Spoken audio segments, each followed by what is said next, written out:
Act I.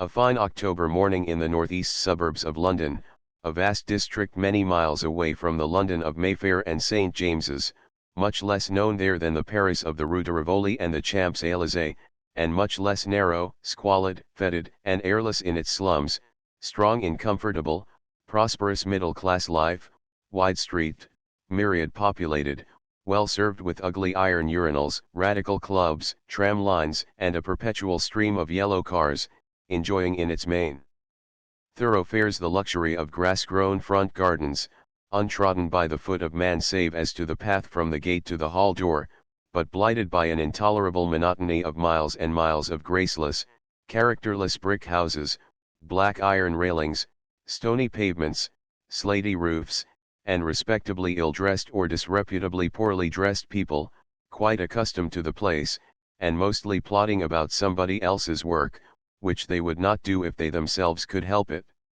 The little energy and eagerness that crop up show themselves in cockney cupidity and business push. Even the policemen and the chapels are not infrequent enough to break the monotony. The sun is shining cheerfully, there is no fog, and though the smoke effectually prevents anything, whether faces and hands or bricks and mortar, from looking fresh and clean, it is not hanging heavily enough to trouble a Londoner. This desert of unattractiveness has its oasis. Near the outer end of the Hackney Road is a park of 217 acres, fenced in, not by railings, but by a wooden paling, and containing plenty of greensward, trees, a lake for bathers, flower beds with the flowers arranged carefully in patterns by the admired Cockney art of carpet gardening, and a sandpit, imported from the seaside for the delight of the children, but speedily deserted on its becoming a natural vermin preserve for all the petty fauna of Kingsland, Hackney, and Hoxton.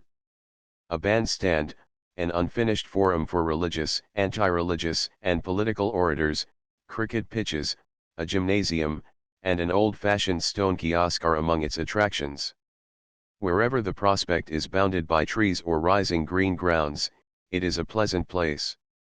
Where the ground stretches far to the grey palings, with bricks and mortar, sky signs, crowded chimneys and smoke beyond, the prospect makes it desolate and sordid.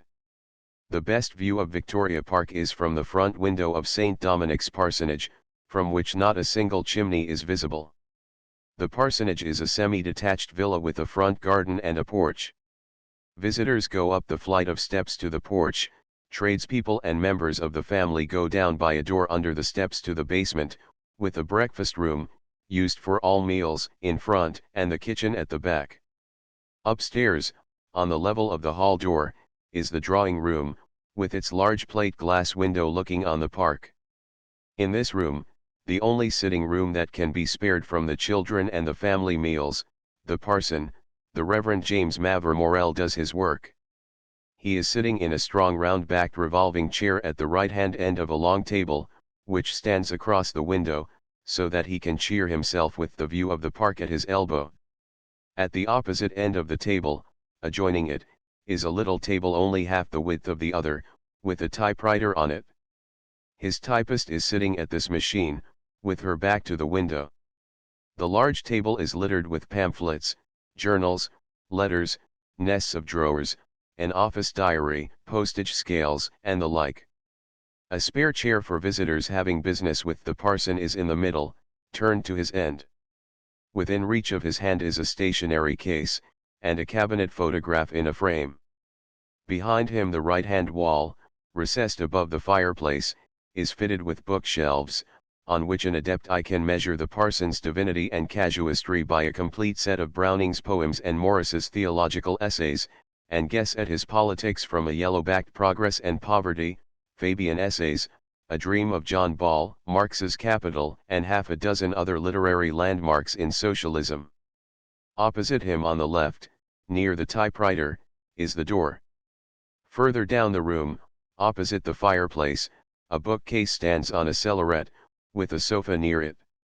There is a generous fire burning, and the hearth, with a comfortable armchair and a japanned flower-painted coal scuttle at one side, a miniature chair for a boy or girl on the other, a nicely varnished wooden mantelpiece, with neatly molded shelves, tiny bits of mirror let into the panels, and a traveling clock in a leather case, the inevitable wedding present, and on the wall above a large autotype of the chief figure in Titian's Virgin of the Assumption, is very inviting.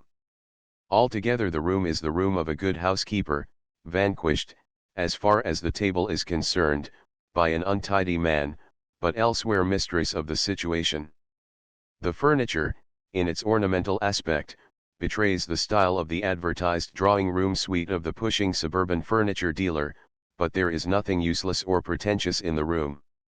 The paper and paneling are dark, throwing the big cheery window and the park outside into strong relief. The Reverend James Mavor Morel is a Christian Socialist clergyman of the Church of England, and an active member of the Guild of St. Matthew and the Christian Social Union. A vigorous, genial, popular man of 40, robust and good-looking, full of energy, with pleasant, hearty, considerate manners, and a sound, unaffected voice, which he uses with the clean, athletic articulation of a practiced orator, and with a wide range and perfect command of expression. He is a first-rate clergyman, able to say what he likes to whom he likes, to lecture people without setting himself up against them, to impose his authority on them without humiliating them, and to interfere in their business without impertinence. His wellspring of spiritual enthusiasm and sympathetic emotion has never run dry for a moment. He still eats and sleeps heartily enough to win the daily battle between exhaustion and recuperation triumphantly. Withal, a great baby, pardonably vain of his powers and unconsciously pleased with himself. He has a healthy complexion, a good forehead, with the brows somewhat blunt, and the eyes bright and eager, a mouth resolute, but not particularly well cut, and a substantial nose, with the mobile, spreading nostrils of the dramatic orator, but, like all his features, void of subtlety. The typist, Miss Proserpine Garnett, is a brisk little woman of about 30, of the lower middle class, neatly but cheaply dressed in a black merino skirt and a blouse, rather pert and quick of speech, and not very civil in her manner, but sensitive and affectionate. She is clattering away busily at her machine whilst Morel opens the last of his morning's letters. He realizes its contents with a comic groan of despair. Proserpine. Another lecture? Morel. Yes. The Hoxton Freedom Group want me to address them on Sunday morning, great emphasis on Sunday, this being the unreasonable part of the business. What are they? Proserpine. Communist anarchists, I think. Morel. Just like anarchists not to know that they can't have a parson on Sunday. Tell them to come to church if they want to hear me, it will do them good. Say I can only come on Mondays and Thursdays. Have you the diary there? Proserpine. Taking up the diary. Yes. Morel. Have I any lecture on for next Monday? Proserpine. Referring to diary. Tower Hamlets Radical Club. Morel. Well, Thursday then? Proserpine. English Land Restoration League. Morel. What next? Proserpine. Guild of St. Matthew on Monday. Independent Labour Party, Greenwich Branch, on Thursday. Monday, Social Democratic Federation, Mile End Branch. Thursday, First Confirmation Class impatiently.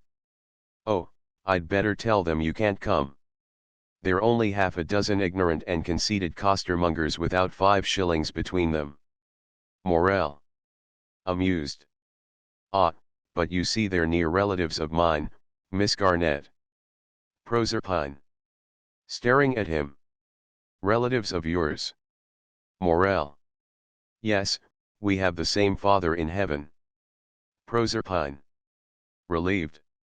Oh, is that all? Morel. With a sadness which is a luxury to a man whose voice expresses it so finely. Ah, you don't believe it? Everybody says it, nobody believes it, nobody. Briskly, getting back to business. Well, well. Come, Miss Proserpine, can't you find a date for the costers? What about the 25th, that was vacant the day before yesterday? Proserpine. Referring to diary. Engaged the Fabian Society. Morel. Bother the Fabian Society. Is the 28th gone too? Proserpine. City dinner. You're invited to dine with the Founders Company. Morel. That'll do, I'll go to the Hoxton Group of Freedom instead. She enters the engagement in silence, with implacable disparagement of the Hoxton anarchists in every line of her face. Morel bursts open the cover of a copy of the Church Reformer, which has come by post, and glances through Mr. Stuart Hendlam's leader and the Guild of St. Matthew News. These proceedings are presently enlivened by the appearance of Morel's curate, the Reverend Alexander Mill, a young gentleman gathered by Morel from the nearest university settlement, whither he had come from Oxford to give the East End of London the benefit of his university training. He is a conceitedly well-intentioned, enthusiastic, immature person, with nothing positively unbearable about him except a habit of speaking with his lips carefully closed for half an inch from each corner, a finicking articulation, and a set of horribly corrupt vowels, notably au for o, this being his chief means of bringing Oxford refinement to bear on Hackney vulgarity. Morel, whom he has won over by a dog-like devotion, looks up indulgently from the Church Reformer as he enters, and remarks, "Well, Lexi. Late again, as usual." Lexi. "I'm afraid so. I wish I could get up in the morning." Morel. Exulting in his own energy. Ha! Ha! Whimsically. "Watch and pray, Lexi, watch and pray." Lexi. "I know." Rising wittily to the occasion. "But how can I watch and pray when I am asleep? Isn't that so, Miss Prossy?" Proserpine. Sharply. "Miss Garnett, if you please." Lexi. "I beg your pardon, Miss Garnett." Proserpine. "You've got to do all the work today." Lexi. "Why?" Proserpine. "Never mind why. It will do you good to earn your supper before you eat it, for once in a way, as I do. Come, don't dawdle. You should have been off on your rounds half an hour ago." Lexi. Perplexed. Is she in earnest, Morel? Morel. In the highest spirits, his eyes dancing. "Yes. I am going to dawdle today." Lexi.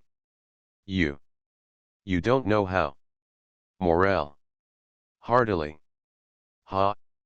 Ha! Don't I? I'm going to have this day all to myself, or at least the forenoon. My wife's coming back, she's due here at 11:45. Lexi. Surprised. "Coming back already with the children? I thought they were to stay to the end of the month." Morel. So they are, she's only coming up for 2 days, to get some flannel things for Jimmy, and to see how we're getting on without her. Lexi. Anxiously. "But, my dear Morel, if what Jimmy and Fluffy had was scarlatina, do you think it wise?" Morel. "Scarlatina, rubbish, German measles. I brought it into the house myself from the Pycroft Street School.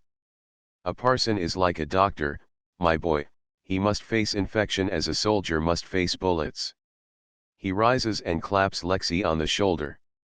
"Catch the measles if you can, Lexi, she'll nurse you, and what a piece of luck that will be for you, eh?" Lexi. Smiling uneasily. "It's so hard to understand you about Mrs. Morel." Morel. Tenderly. "Ah, my boy, get married to a good woman, and then you'll understand.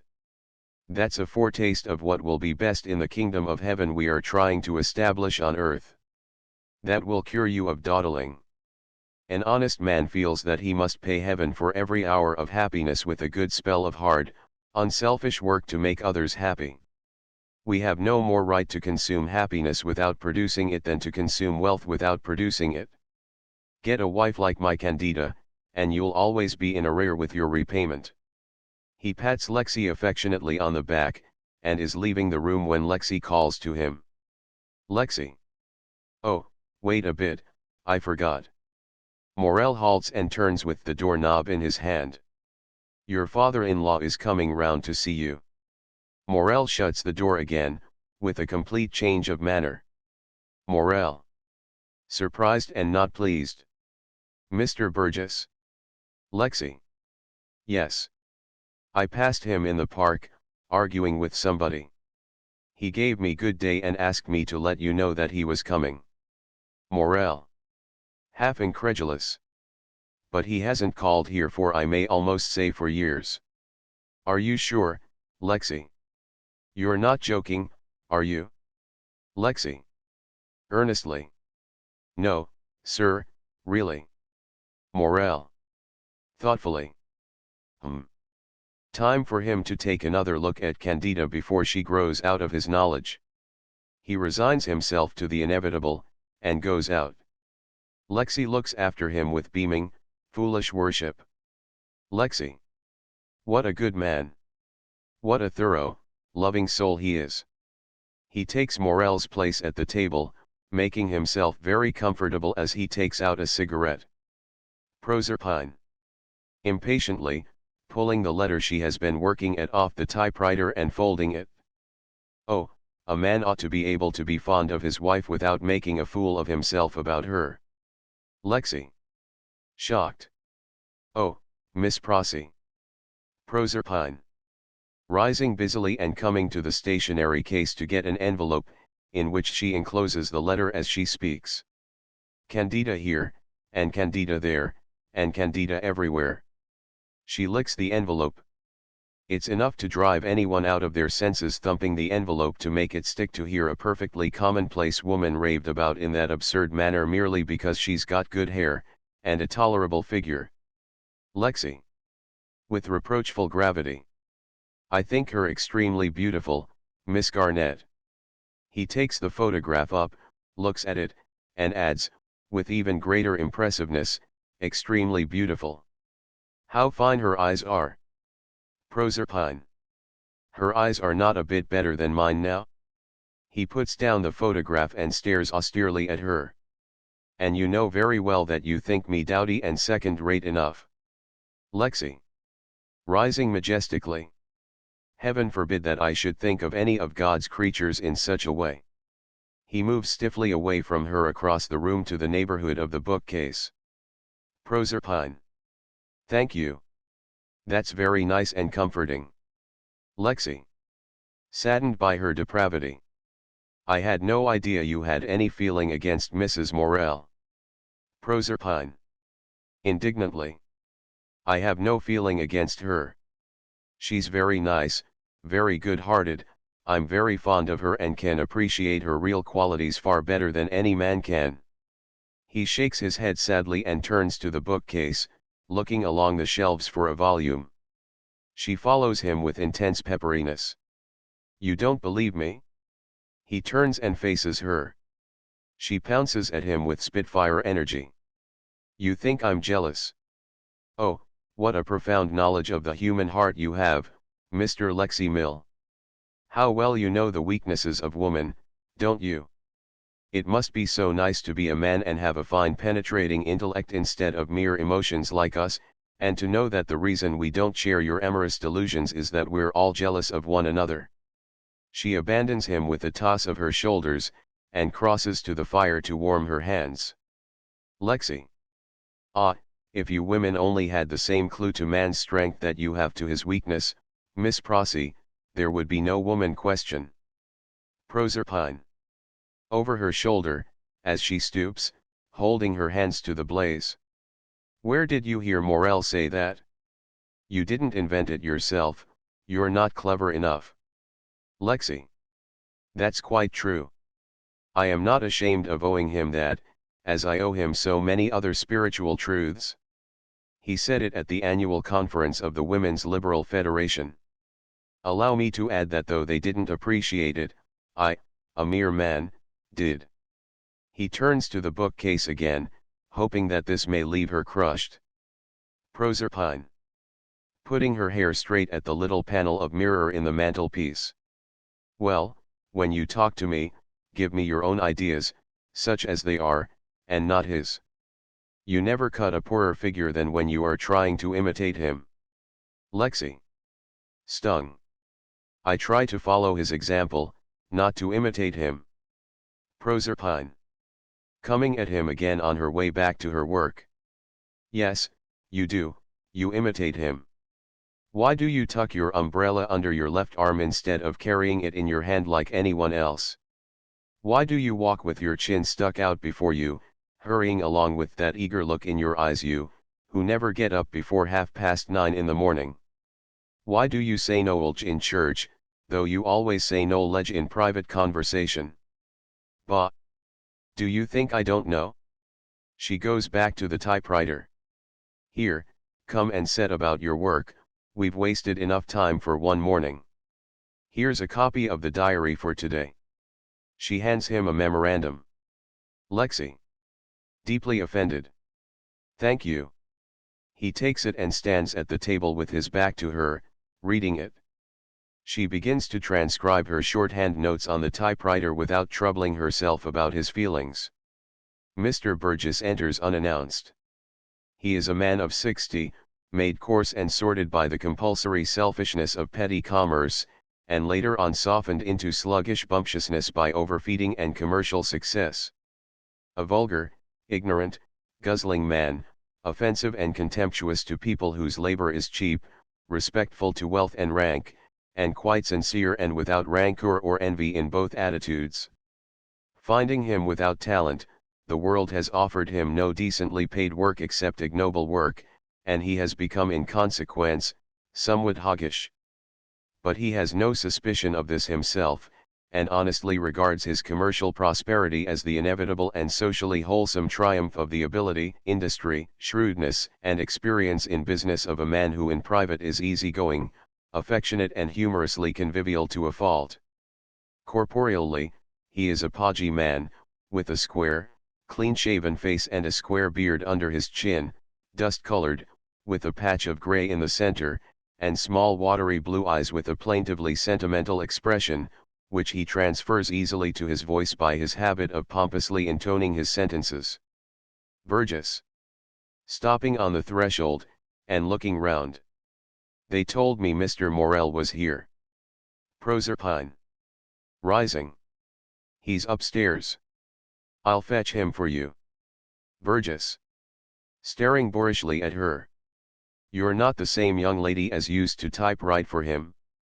Proserpine. No. Burgess. Assenting. No, she was younger. Miss Garnett stolidly stares at him, then goes out with great dignity. He receives this quite obtusely, and crosses to the hearthrug, where he turns and spreads himself with his back to the fire. Startin' on your rounds, Mr. Mill? Lexi. Folding his paper and pocketing it. Yes, I must be off presently. Burgess. Momentously. Don't let me detain you, Mr. Mill. What I come about is private between me and Mr. Morel. Lexi. Huffily. I have no intention of intruding, I am sure, Mr. Burgess. Good morning. Burgess. Patronizingly. Oh, good morning to you. Morel returns as Lexi is making for the door. Morel. To Lexi. Off to work? Lexi. Yes, sir. Morel. Patting him affectionately on the shoulder. Take my silk handkerchief and wrap your throat up. There's a cold wind. Away with you. Lexi brightens up, and goes out. Burgess. Spoilin' your curates, as usual, James. Good mornin'. When I pay a man, and his livin' depends on me, I keep him in his place. Morel. Rather shortly. I always keep my curates in their places as my helpers and comrades. If you get as much work out of your clerks and warehousemen as I do out of my curates, you must be getting rich pretty fast. Will you take your old chair? He points with curt authority to the armchair beside the fireplace, then takes the spare chair from the table and sits down in front of Burgess. Burgess. Without moving. Just the same as ever, James. Morel. When you last called it was about 3 years ago, I think you said the same thing a little more frankly. Your exact words then were, just as big a fool as ever, James. Burgess. Soothingly. Well, perhaps I did, but with conciliatory cheerfulness I meant no offense by it. A clergyman is privileged to be a bit of a fool, you know, it's only becomin' in his profession that he should. Anyhow, I come here, not to rake up whole differences, but to let bygones be bygones. Suddenly becoming very solemn, and approaching Morel. James, 3 year ago, you done me a hill turn. You done me hout of a contract, and when I gev you harsh words in my nat'ral disappointment, you turned my door tur again me. Well, I've come to act the part of a sherry's chin. Offering his hand. I forgive you, James. Morel. Starting up. Confound your impudence. Burgess. Retreating, with almost lachrymose deprecation of this treatment. Is that be common language for a clergyman, James, and you so particular, too? Morel. Hotly. No, sir, it is not becoming language for a clergyman. I used the wrong word. I should have said damn your impudence, that's what St. Paul, or any honest priest would have said to you. Do you think I have forgotten that tender of yours for the contract to supply clothing to the workhouse? Burgess. In a paroxysm of public spirit. I acted in the interest of the ratepayers, James. It was the lowest tender, you can't deny that. Morel. Yes, the lowest, because you paid worse wages than any other employer. Starvation wages, worse than starvation wages to the women who made the clothing. Your wages would have driven them to the streets to keep body and soul together. Getting angrier and angrier. Those women were my parishioners. I shamed the guardians out of accepting your tender, I shamed the ratepayers out of letting them do it, I shamed everybody but you. Boiling over. How dare you, sir, come here and offer to forgive me, and talk about your daughter, and... Burgess. Easy, James, easy, easy. Don't get into a fluster about nothink. I've found I was wrong. Morel. Fuming about. Have you? I didn't hear you. Burgess. Of course I did. I hound it now. Come, I harsk your pardon for the letter I wrote you. Is that enough? Morel. Snapping his fingers. That's nothing. Have you raised the wages? Burgess. Triumphantly. Yes. Morel. Stopping dead. What? Burgess. Unctuously. I've turned a model hemployer. I don't hemploy no women now, they're all sacked, and the work is done by machinery. Not a man as less than 6 pence a hour, and the skilled ans gets the trade union rate. Proudly. What have you to say to me now? Morel. Overwhelmed. Is it possible? Well, there's more joy in heaven over one sinner that repenteth. Going to Burgess with an explosion of apologetic cordiality. My dear Burgess, I most heartily beg your pardon for my hard thoughts of you. Grasps his hand. And now, don't you feel the better for the change? Come, confess, you're happier. You look happier. Burgess. Ruefully. Well, perhaps I do. I suppose I must, since you notice it. At all events, I get my contracts accepted, by the county council. Savagely. They doesn't have nothing to do with me unless I paid fair wages. Curse em for a parcel o' meddlin' fools. Morel. Dropping his hand, utterly discouraged. So that was why you raised the wages. He sits down moodily. Burgess. Severely, in spreading, mounting tones. Why else should I do it? What does it lead to but drink and huppishness in workin' men? He seats himself magisterially in the easy chair. It's all very well for you, James, it gets you into the papers and makes a great man of you, but you never think of the harm you do, puttin' money into the pockets of workin' men that they don't know how to spend, and takin' it from people that might be makin' a good use on it. Morel. With a heavy sigh, speaking with cold politeness. What is your business with me this morning? I shall not pretend to believe that you are here merely out of family sentiment. Burgess. Obstinately. Yes, I am just family sentiment and nothing else. Morel. With weary calm. I don't believe you. Burgess. Rising threateningly. Don't say that to me again, James Maver Morel. Morel. Unmoved. I'll say it just as often as may be necessary to convince you that it's true. I don't believe you. Burgess. Collapsing into an abyss of wounded feeling. Oh, well, if you're determined to be unfriendly, I suppose I'd better go. He moves reluctantly towards the door. Morel makes no sign. He lingers.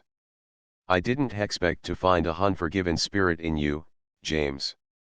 Morel still not responding, he takes a few more reluctant steps doorwards. Then he comes back whining. We Huster get on well enough, spite of our different opinions. Why are you so changed to me? I give you my word I come here in pure friendliness, not wishin' to be on bad terms with my hound daughters who span. Come, James, be a Sharishan and shake hands. He puts his hand sentimentally on Morel's shoulder. Morel. Looking up at him thoughtfully. Look here, Burgess. Do you want to be as welcome here as you were before you lost that contract? Burgess. I do, James. I do honest. Morel. Then why don't you behave as you did then? Burgess. Cautiously removing his hand. I'll do I mean? Morel. I'll tell you. You thought me a young fool then. Burgess. Coaxingly. No, I didn't, James. Morel. Cutting him short. Yes, you did. And I thought you an old scoundrel. Burgess. Most vehemently deprecating this gross self-accusation on Morel's part. No, you didn't, James. Now you do yourself a injustice. Morel. Yes, I did. Well, that did not prevent our getting on very well together. God made you what I call a scoundrel as he made me what you call a fool. The effect of this observation on Burgess is to remove the keystone of his moral arch. He becomes bodily weak, and, with his eyes fixed on Morel in a helpless stare, puts out his hand apprehensively to balance himself, as if the floor had suddenly sloped under him. Morel proceeds in the same tone of quiet conviction, it was not for me to quarrel with his handiwork in the one case more than in the other. So long as you come here honestly as a self-respecting, thorough, convinced scoundrel, justifying your scoundrelism, and proud of it, you are welcome.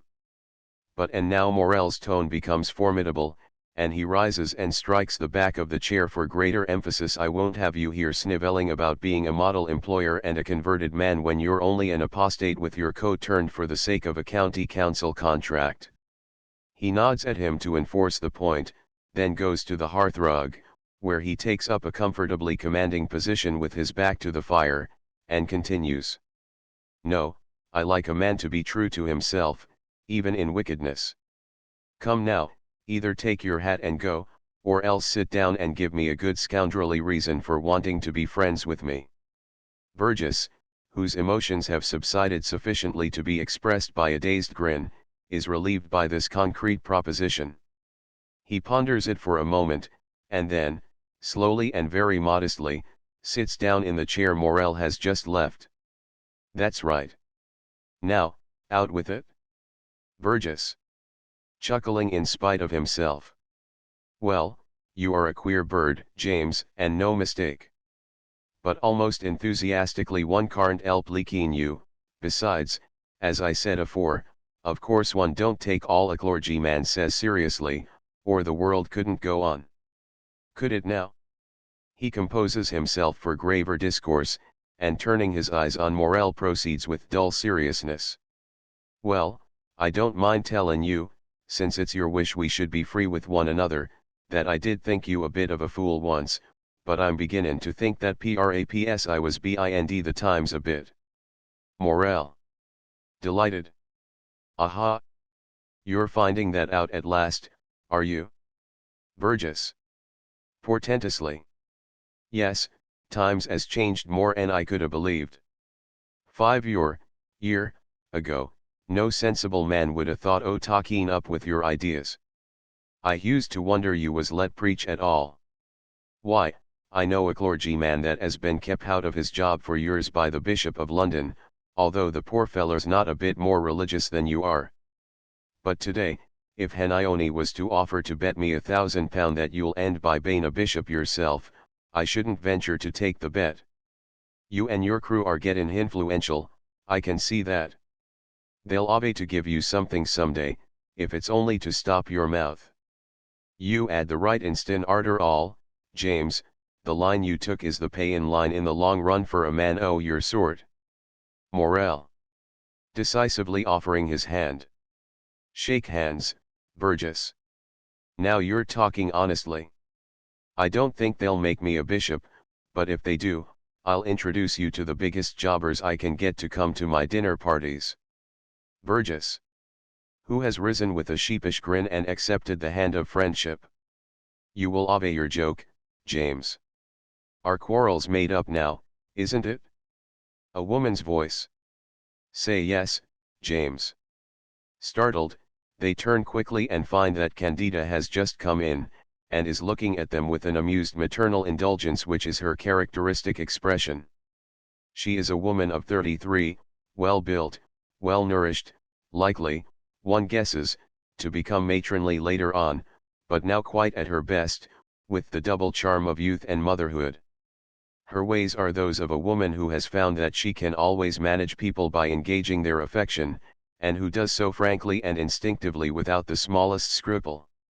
So far, she is like any other pretty woman who is just clever enough to make the most of her sexual attractions for trivially selfish ends, but Candida's serene brow, courageous eyes, and well-set mouth and chin signify largeness of mind and dignity of character to ennoble her cunning in the affections. A wise-hearted observer, looking at her, would at once guess that whoever had placed the Virgin of the Assumption over her hearth did so because he fancied some spiritual resemblance between them, and yet would not suspect either her husband or herself of any such idea, or indeed of any concern with the art of Titian.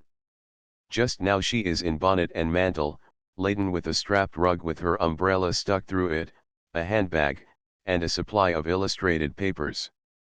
Morel. Shocked at his remissness. Candida. Why looks at his watch, and is horrified to find it so late. My darling. Hurrying to her and seizing the rug strap, pouring forth his remorseful regrets all the time. I intended to meet you at the train. I let the time slip. Flinging the rug on the sofa. I was so engrossed by returning to her I forgot. Oh. He embraces her with penitent emotion. Burgess.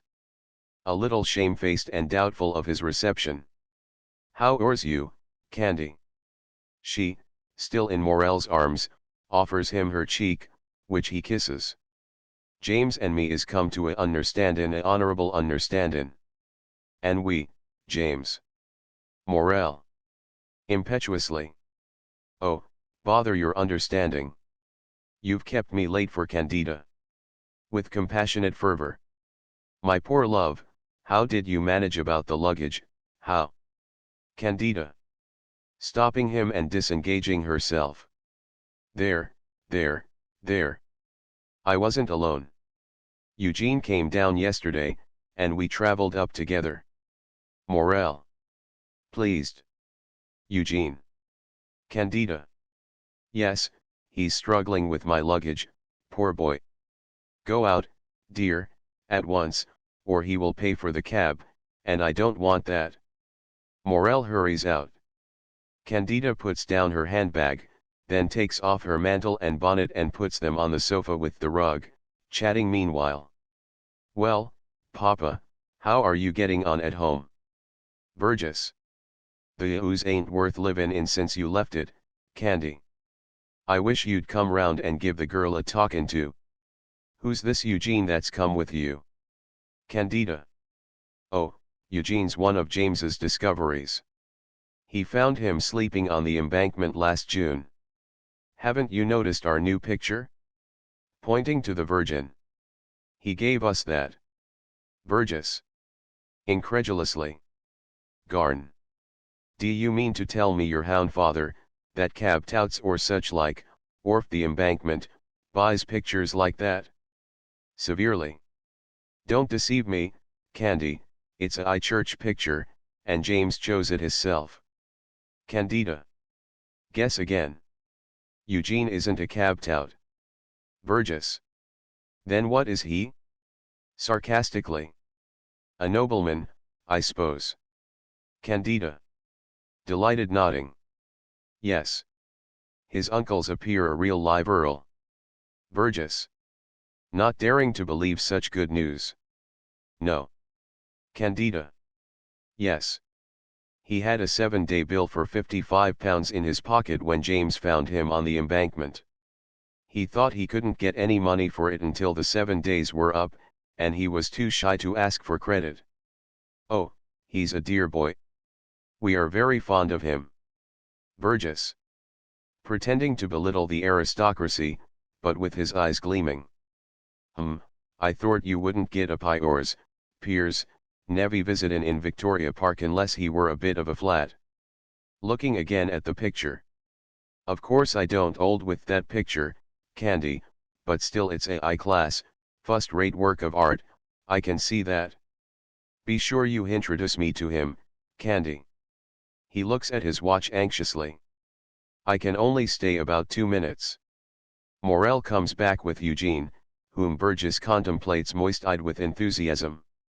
He is a strange, shy youth of 18, slight, effeminate, with a delicate childish voice, and a hunted, tormented expression and shrinking manner that show the painful sensitiveness that very swift and acute apprehensiveness produces in youth, before the character has grown to its full strength. Yet everything that his timidity and frailty suggests is contradicted by his face. He is miserably irresolute, does not know where to stand or what to do with his hands and feet, is afraid of Burgess, and would run away into solitude if he dared, but the very intensity with which he feels a perfectly commonplace position shows great nervous force, and his nostrils and mouth show a fiercely petulant willfulness, as to the quality of which his great imaginative eyes and fine brow are reassuring. He is so entirely uncommon as to be almost unearthly, and to prosaic people there is something noxious in this unearthliness, just as to poetic people there is something angelic in it. His dress is anarchic. He wears an old blue serge jacket, unbuttoned over a woolen lawn tennis shirt, with a silk handkerchief for a cravat, trousers matching the jacket, and brown canvas shoes. In these garments he has apparently lain in the heather and waded through the waters, but there is no evidence of his having ever brushed them. As he catches sight of a stranger on entering, he stops and edges along the wall on the opposite side of the room. Morel. As he enters. Come along, you can spare us quarter of an hour, at all events. This is my father-in-law, Mr. Burgess, Mr. Marchbanks. Marchbanks. Nervously backing against the bookcase. Glad to meet you, sir. Burgess. Crossing to him with great heartiness, whilst Morel joins Candida at the fire. Glad to meet you, I'm sure, Mr. Marchbanks. Forcing him to shake hands. How do you find yourself this weather? Hope you ain't lettin' James put no foolish ideas into your head. Marchbanks. Foolish ideas. Oh, you mean socialism. No. Burgess. That's right. Again looking at his watch. Well, I must go now, there's no help for it.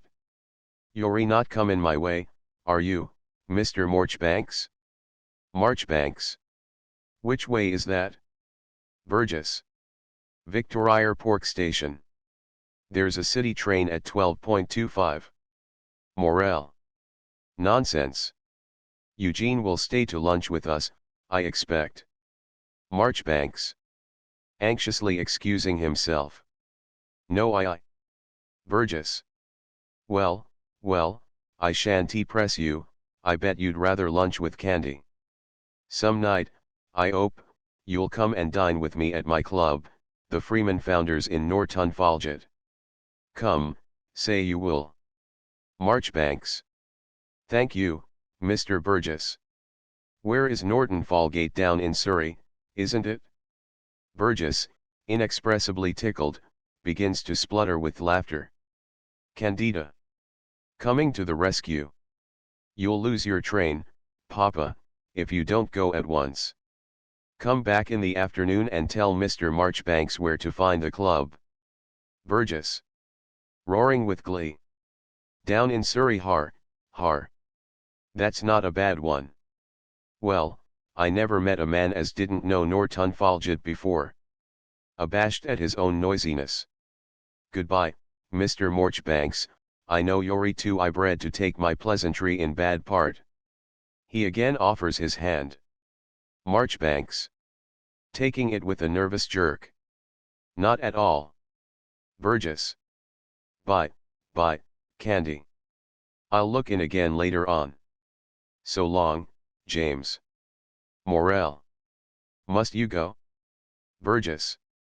Don't stir. He goes out with unabated heartiness. Morel. Oh, I'll see you out. He follows him out. Eugene stares after them apprehensively, holding his breath until Burgess disappears. Candida. Laughing. Well, Eugene. He turns with a start and comes eagerly towards her, but stops irresolutely as he meets her amused look. What do you think of my father? Marchbanks. I hardly know him yet. He seems to be a very nice old gentleman. Candida. With gentle irony. And you'll go to the Freeman Founders to dine with him, won't you? Marchbanks. Miserably, taking it quite seriously. Yes, if it will please you. Candida. Touched. Do you know, you are a very nice boy, Eugene, with all your queerness. If you had laughed at my father I shouldn't have minded, but I like you ever so much better for being nice to him. Marchbanks. Ought I to have laughed? I noticed that he said something funny, but I am so ill at ease with strangers, and I never can see a joke. I'm very sorry. He sits down on the sofa, his elbows on his knees and his temples between his fists, with an expression of hopeless suffering. Candida. Bustling him good-naturedly. Oh, come. You great baby, you. You are worse than usual this morning. Why were you so melancholy as we came along in the cab? Marchbanks. Oh, that was nothing. I was wondering how much I ought to give the cabman. I know it's utterly silly, but you don't know how dreadful such things are to me, how I shrink from having to deal with strange people.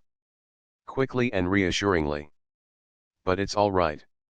He beamed all over and touched his hat when Morel gave him 2 shillings. I was on the point of offering him 10. Candida laughs heartily. Morel comes back with a few letters and newspapers which have come by the midday post. Candida. Oh, James, dear, he was going to give the cabman 10 shillings for a 3 minutes drive. Oh, dear. Morel. At the table, glancing through the letters. Never mind her, Marchbanks. The overpaying instinct is a generous one, better than the underpaying instinct, and not so common. Marchbanks. Relapsing into dejection. No, cowardice, incompetence. Mrs. Morel's quite right. Candida. Of course she is. She takes up her handbag. And now I must leave you to James for the present. I suppose you are too much of a poet to know the state a woman finds her house in when she's been away for 3 weeks. Give me my rug. Eugene takes the strapped rug from the couch, and gives it to her. She takes it in her left hand, having the bag in her right. Now hang my cloak across my arm. He obeys. Now my hat. He puts it into the hand which has the bag. Now open the door for me. He hurries up before her and opens the door. Thanks. She goes out, and Marchbanks shuts the door. Morel. Still busy at the table. You'll stay to lunch, Marchbanks, of course. Marchbanks. Scared. I mustn't. He glances quickly at Morel, but at once avoids his frank look, and adds, with obvious disingenuousness, I can't. Morel. Over his shoulder. You mean you won't? Marchbanks. Earnestly. No, I should like to, indeed. Thank you very much. But. Morel. Breezily, finishing with the letters and coming close to him. But bosh. If you'd like to stay, stay. You don't mean to persuade me you have anything else to do. If you're shy, go and take a turn in the park and write poetry until 1:30, and then come in and have a good feed. Marchbanks. Thank you, I should like that very much. But I really mustn't. The truth is, Mrs. Morel told me not to. She said she didn't think you'd ask me to stay to lunch, but that I was to remember, if you did, that you didn't really want me to. Plaintively. She said I'd understand, but I don't. Please don't tell her I told you. Morel. Drolly. Oh, is that all? Won't my suggestion that you should take a turn in the park meet the difficulty? Marchbanks. How? Morel. Exploding good-humoredly. Why, you duffer, but this boisterousness jars himself as well as Eugene. He checks himself, and resumes, with affectionate seriousness, no, I won't put it in that way. My dear lad, in a happy marriage like ours, there is something very sacred in the return of the wife to her home. Marchbanks looks quickly at him, half anticipating his meaning. An old friend or a truly noble and sympathetic soul is not in the way on such occasions, but a chance visitor is. The hunted, horror-stricken expression comes out with sudden vividness in Eugene's face as he understands. Morel, occupied with his own thought, goes on without noticing it. Candida thought I would rather not have you here, but she was wrong. I'm very fond of you, my boy, and I should like you to see for yourself what a happy thing it is to be married as I am. Marchbanks. Happy, your marriage? You think that? You believe that? Morel. Buoyantly. I know it, my lad. La Rochefoucauld said that there are convenient marriages, but no delightful ones. You don't know the comfort of seeing through and through a thundering liar and rotten cynic like that fellow. Ha, ha. Now off with you to the park, and write your poem. 1:30, sharp, mind, we never wait for anybody. Marchbanks. Wildly. No, stop, you shan't. I'll force it into the light. Morel. Puzzled. Force what? Marchbanks. I must speak to you. There is something that must be settled between us. Morel. With a whimsical glance at the clock. Now. Marchbanks. Passionately. Now. Before you leave this room. He retreats a few steps, and stands as if to bar Morel's way to the door. Morel. Without moving, and gravely, perceiving now that there is something serious the matter.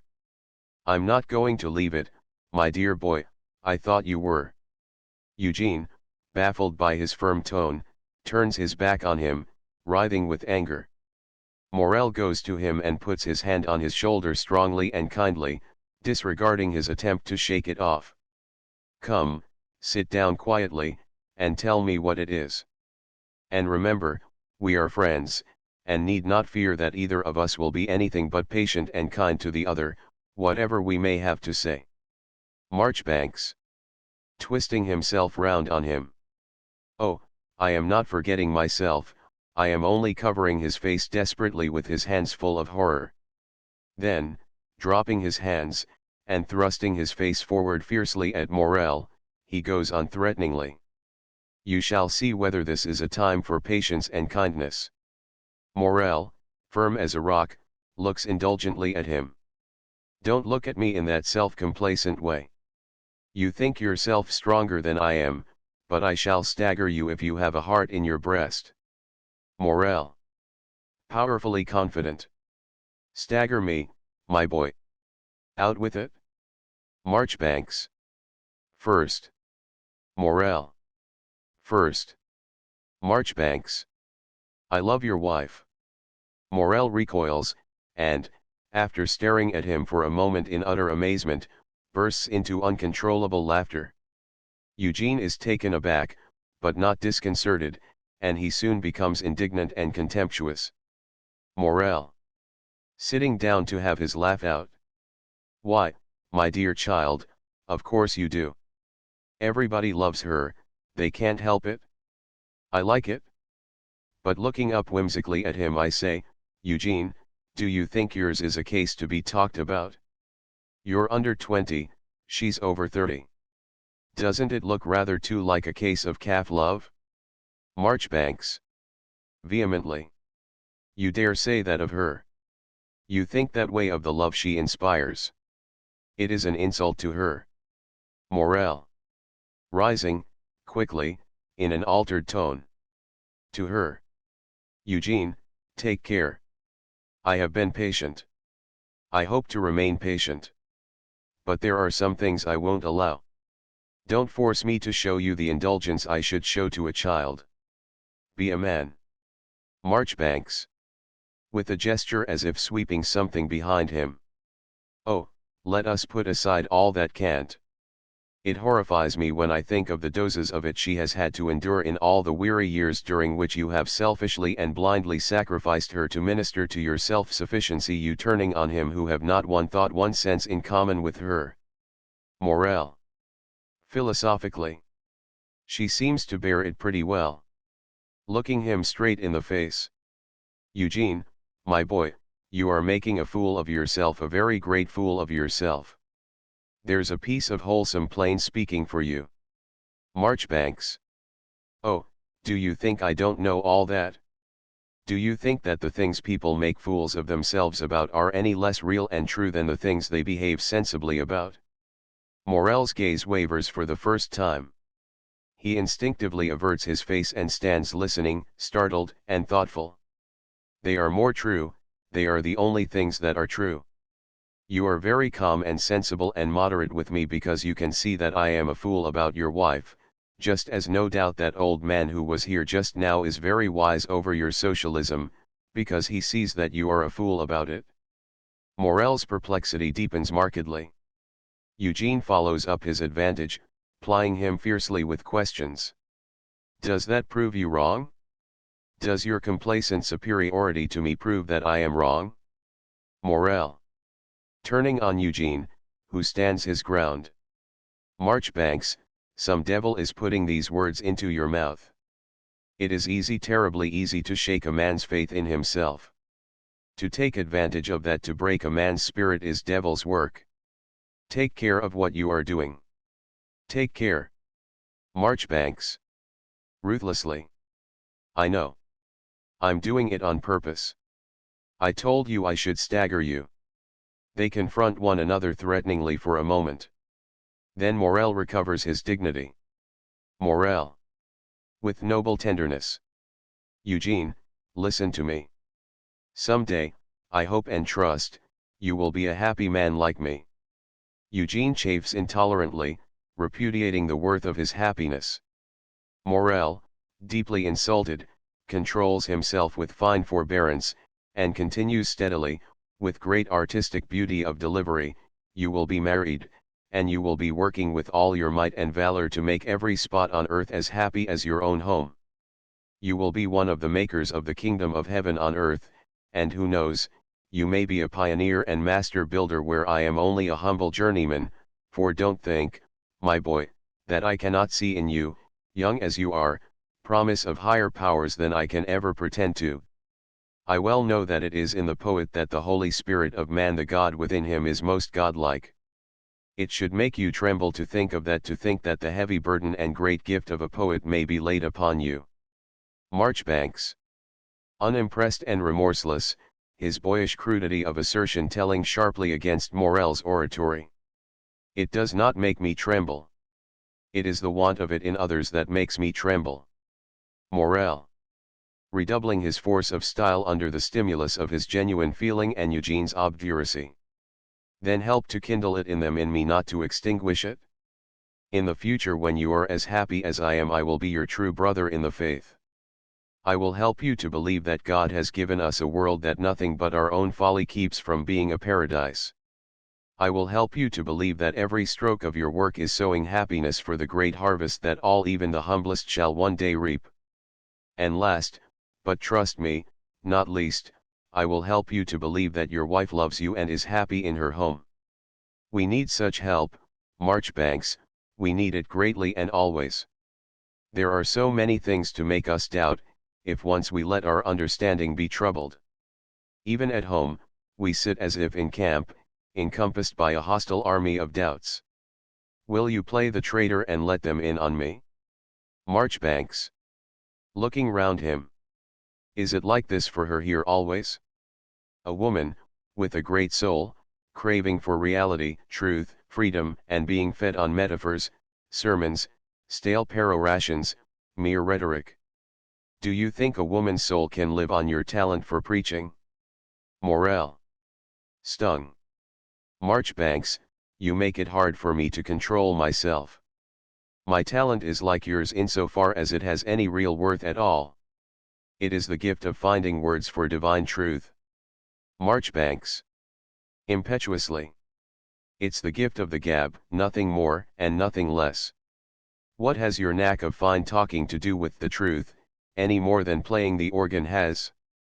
I've never been in your church, but I've been to your political meetings, and I've seen you do what's called rousing the meeting to enthusiasm, that is, you excited them until they behaved exactly as if they were drunk.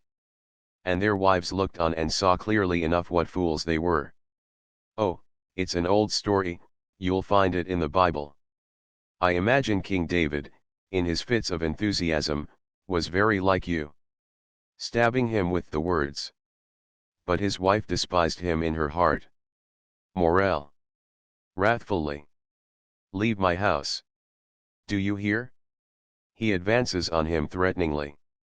Marchbanks. Shrinking back against the couch. Let me alone. Don't touch me. Morel grasps him powerfully by the lapel of his coat, he cowers down on the sofa and screams passionately. Stop, Morel, if you strike me, I'll kill myself. I won't bear it. Almost in hysterics. Let me go. Take your hand away. Morel. With slow, emphatic scorn.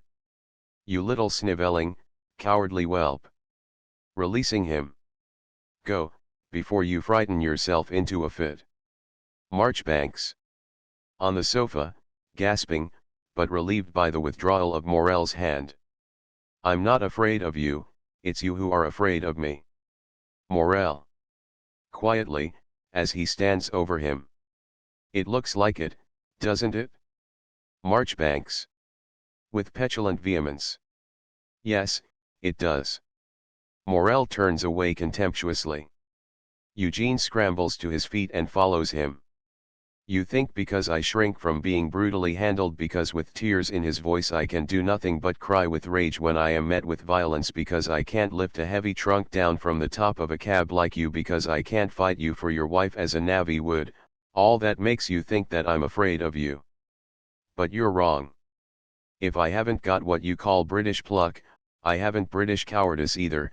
I'm not afraid of a clergyman's ideas. I'll fight your ideas. I'll rescue her from her slavery to them, I'll pit my own ideas against them. You are driving me out of the house because you daren't let her choose between your ideas and mine. You are afraid to let me see her again. Morel, angered, turns suddenly on him. He flies to the door in involuntary dread. Let me alone, I say. I'm going. Morel. With cold scorn. Wait a moment, I am not going to touch you, don't be afraid. When my wife comes back she will want to know why you have gone. And when she finds that you are never going to cross our threshold again, she will want to have that explained, too. Now I don't wish to distress her by telling her that you have behaved like a blackguard. Marchbanks. Coming back with renewed vehemence. You shall, you must. If you give any explanation but the true one, you are a liar and a coward. Tell her what I said, and how you were strong and manly, and shook me as a terrier shakes a rat, and how I shrank and was terrified, and how you called me a snivelling little whelp and put me out of the house. If you don't tell her, I'll write to her. Morel. Taken aback. Why do you want her to know this? Marchbanks. With lyric rapture. Because she will understand me, and know that I understand her. If you keep back one word of it from her, if you are not ready to lay the truth at her feet as I am, then you will know to the end of your days that she really belongs to me and not to you. Goodbye. Going. Morel. Terribly disquieted. Stop, I will not tell her. Marchbanks. Turning near the door. Either the truth or a lie you must tell her, if I go. Morel. Temporizing. Marchbanks, it is sometimes justifiable. Marchbanks. Cutting him short. I know to lie. It will be useless. Goodbye, Mr. Clergyman. As he turns finally to the door, it opens and Candida enters in housekeeping attire. Candida. Are you going, Eugene? Looking more observantly at him. Well, dear me, just look at you, going out into the street in that state. You are a poet, certainly. Look at him, James. She takes him by the coat, and brings him forward to show him to Morel. Look at his collar. Look at his tie. Look at his hair. One would think somebody had been throttling you. The two men guard themselves against betraying their consciousness. Here. Stand still. She buttons his collar, ties his neckerchief in a bow, and arranges his hair. There. Now you look so nice that I think you'd better stay to lunch after all, though I told you you mustn't. It will be ready in half an hour. She puts a final touch to the bow. He kisses her hand. Don't be silly.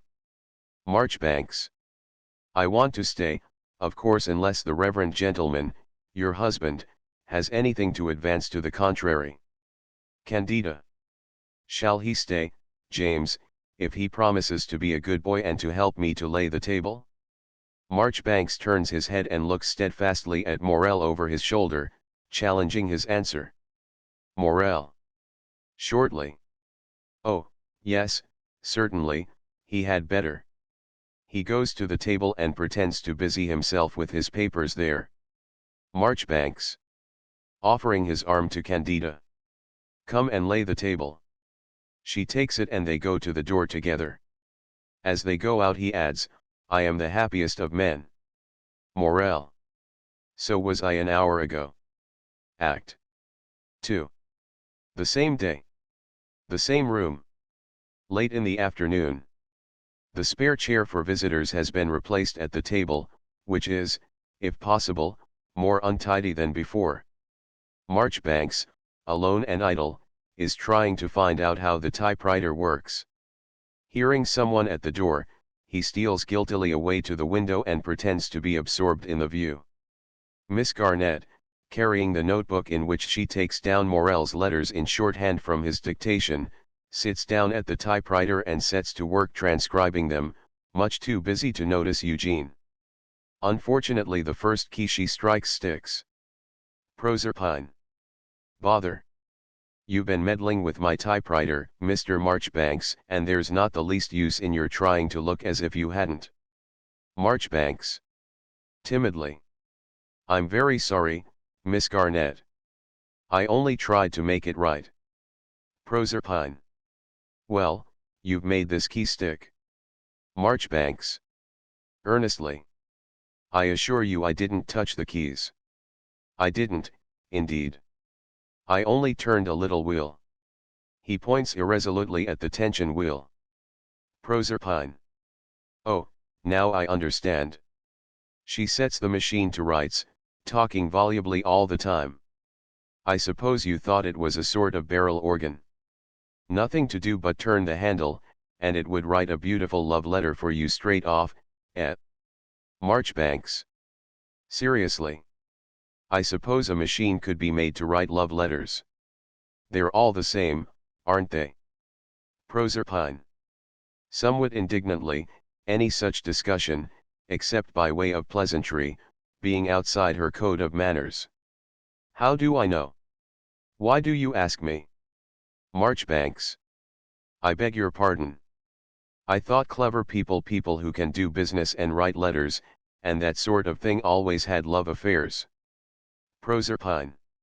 Rising, outraged. Mr. Marchbanks. She looks severely at him, and marches with much dignity to the bookcase. Marchbanks. Approaching her humbly. I hope I haven't offended you. Perhaps I shouldn't have alluded to your love affairs. Proserpine. Plucking a blue book from the shelf and turning sharply on him. I haven't any love affairs. How dare you say such a thing? Marchbanks. Simply. Really? Oh, then you are shy, like me. Isn't that so? Proserpine. Certainly I am not shy. What do you mean?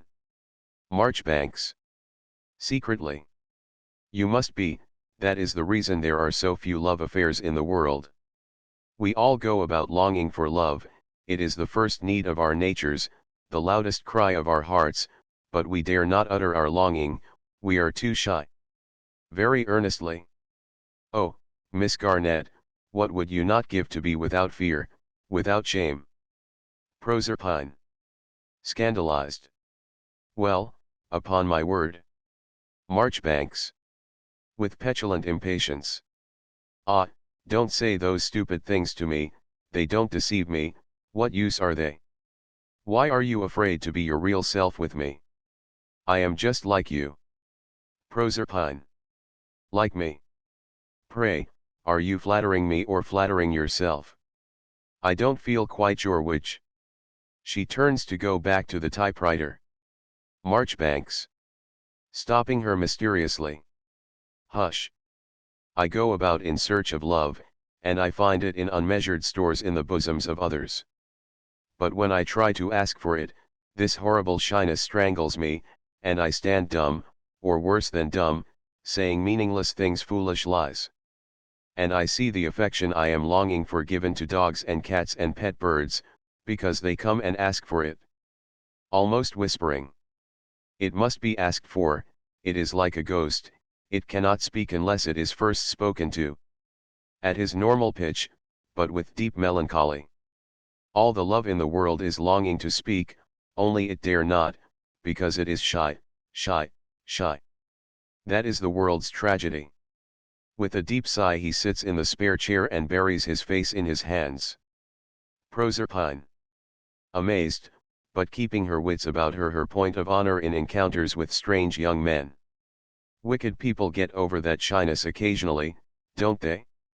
Marchbanks. Scrambling up almost fiercely. Wicked people means people who have no love, therefore they have no shame. They have the power to ask love because they don't need it, they have the power to offer it because they have none to give.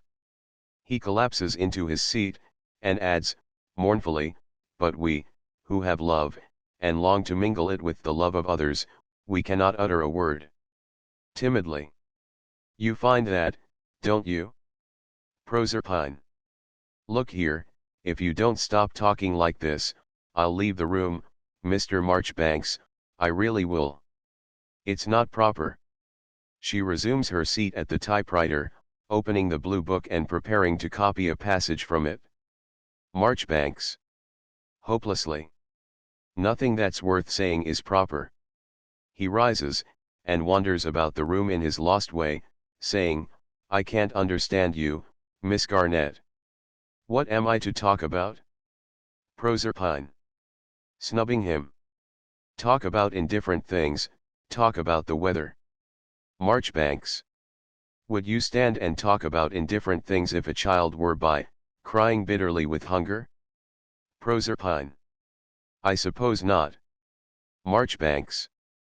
Well, I can't talk about indifferent things with my heart crying out bitterly in its hunger. Proserpine.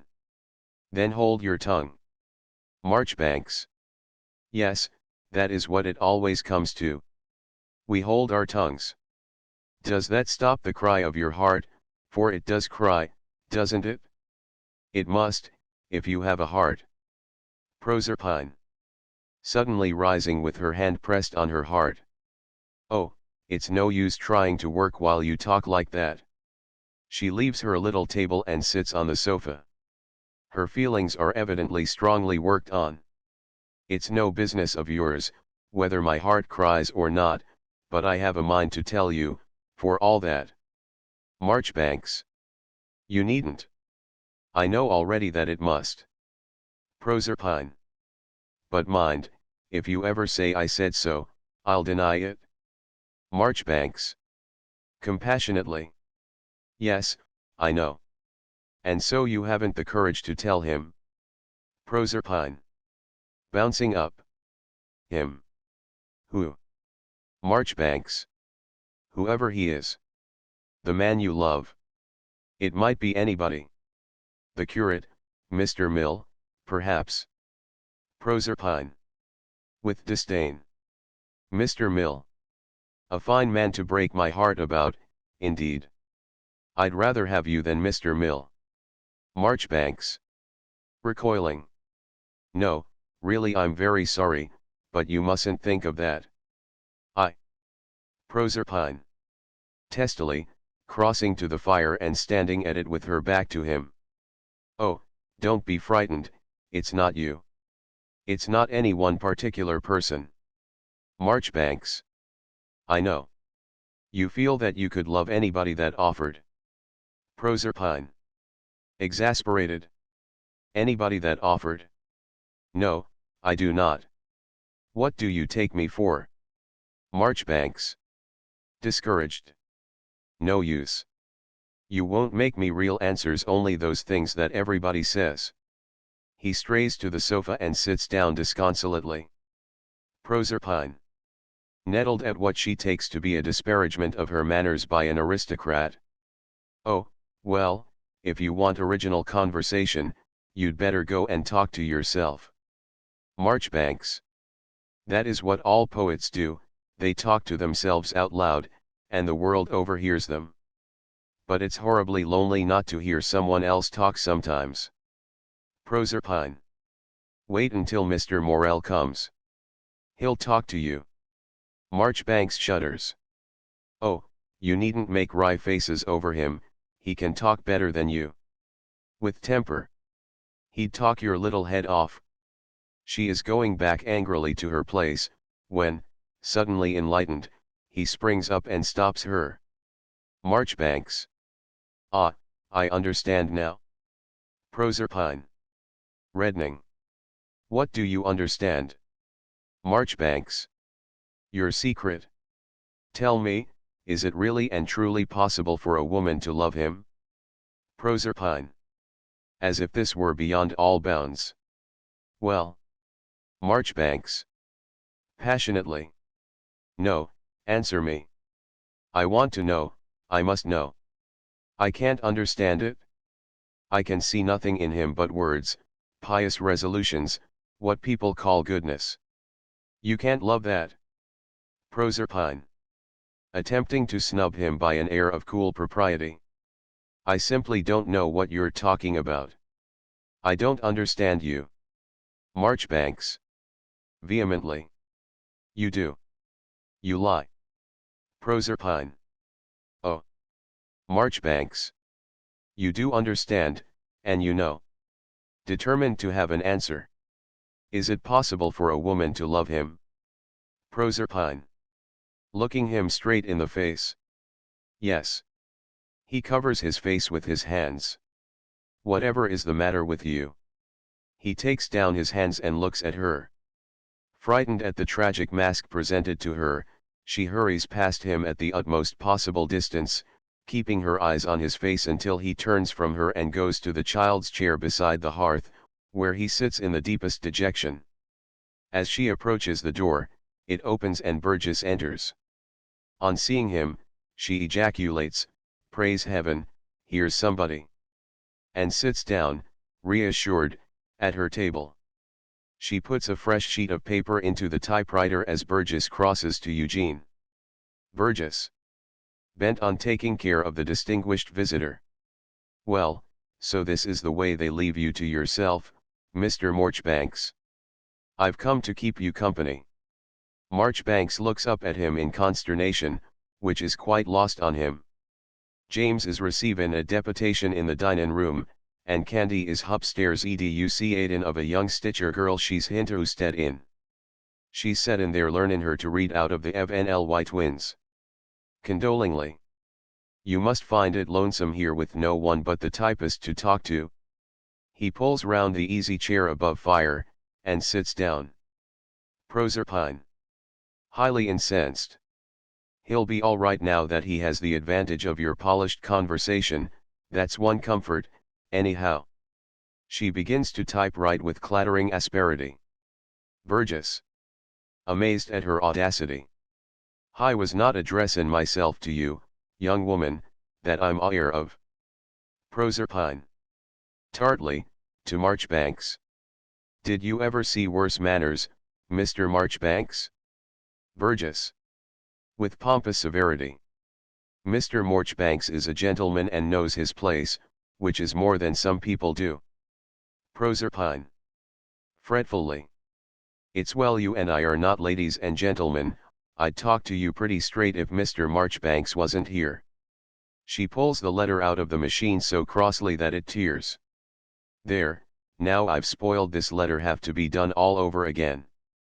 Oh, I can't contain myself, silly old fathead." Burgess, rising, breathless with indignation, "Ho! I'm a silly old fat ead, am I? Ho, indeed." Gasping, "All right, my girl. All right. You just wait till I tell that to your employer. You'll see. I'll teach you, see if I don't." Proserpine, "I." Burgess, cutting her short, "No, you've done it now. No use talkin' to me. I'll let you know who I am." Proserpine shifts her paper carriage with a defiant bang, and disdainfully goes on with her work. "Don't you take no notice of her, Mr. Marchbanks. She's beneath it." He sits down again loftily. Marchbanks, miserably nervous and disconcerted, "Hadn't we better change the subject? I don't think Miss Garnett meant anything." Proserpine, with intense conviction, "Oh, didn't I though, just." Burgess, "I wouldn't demean myself to take notice on her." An electric bell rings twice. Proserpine, gathering up her notebook and papers, "That's for me." She hurries out. Burgess, calling after her, "Oh, we can spare you." Somewhat relieved by the triumph of having the last word, and yet half inclined to try to improve on it, he looks after her for a moment, then subsides into his seat by Eugene, and addresses him very confidentially. "Now we're alone, Mr. Marchbanks, let me give you a friendly hint that I wouldn't give to everybody. How long have you known my son-in-law James here?" Marchbanks, "I don't know. I never can remember dates. A few months, perhaps." Burgess, "Ever notice anything queer about him?" Marchbanks, "I don't think so." Burgess, impressively, "No more you wouldn't. That's the danger in it. Well, he's mad." Marchbanks, "Mad?" Burgess, "Mad as a morch are. You take notice on him and you'll see." Marchbanks, beginning, "But surely that is only because his opinions." Burgess, touching him with his forefinger on his knee, and pressing it as if to hold his attention with it. "That's what I used to think, Mr. Marchbanks. I thought long enough that it was Hanley's opinions, though, mind you, opinions becomes very serious things when people takes to actin' on 'em as he does. But that's not what I go on. He looks round to make sure that they are alone, and bends over to Eugene's ear. What do you think he says to me this mornin' in this very room? Marchbanks. What? Burgess. He says to me, this is as sure as we're set in here now, he says, I'm a fool, he says, and you're a scoundrel, as cool as possible. Me a scoundrel, mind you. And then shook hands with me on it, as if it was to my credit. Do you mean to tell me that that man's sane? Morel. Outside, calling to Proserpine, holding the door open. Get all their names and addresses, Miss Garnett. Proserpine. In the distance. Yes, Mr. Morel. Morel comes in, with the deputation's documents in his hands. Burgess. Aside to Marchbanks. You're he is. Just you keep your eye on him and see. Rising momentously. I'm sorry, James, to make a complaint to you. I don't want to do it, but I feel I oughter, as a matter o' right and duty. Morel. What's the matter? Burgess.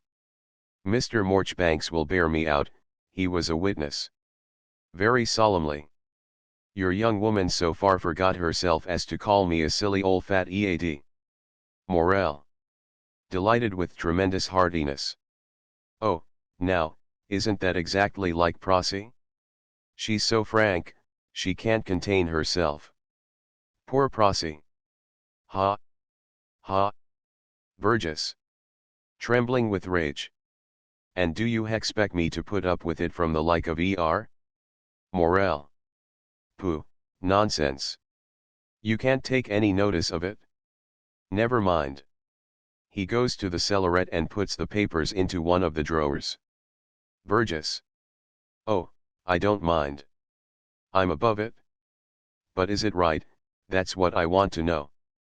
Is it right? Morel. That's a question for the church, not for the laity. Has it done you any harm? That's the question for you, eh? Of course, it hasn't. Think no more of it. He dismisses the subject by going to his place at the table and setting to work at his correspondence. Burgess. Aside to Marchbanks. What did I tell you? Mad as a adder. He goes to the table and asks, with the sickly civility of a hungry man, when's dinner, James? Morel. Not for half an hour yet. Burgess. With plaintive resignation. Gimme a nice book to read over the fire, will you, James? Thursday's a good chap. Morel. What sort of book? A good one? Burgess. With almost a yell of remonstrance. No. Summit pleasant, just to pass the time. Morel takes an illustrated paper from the table and offers it.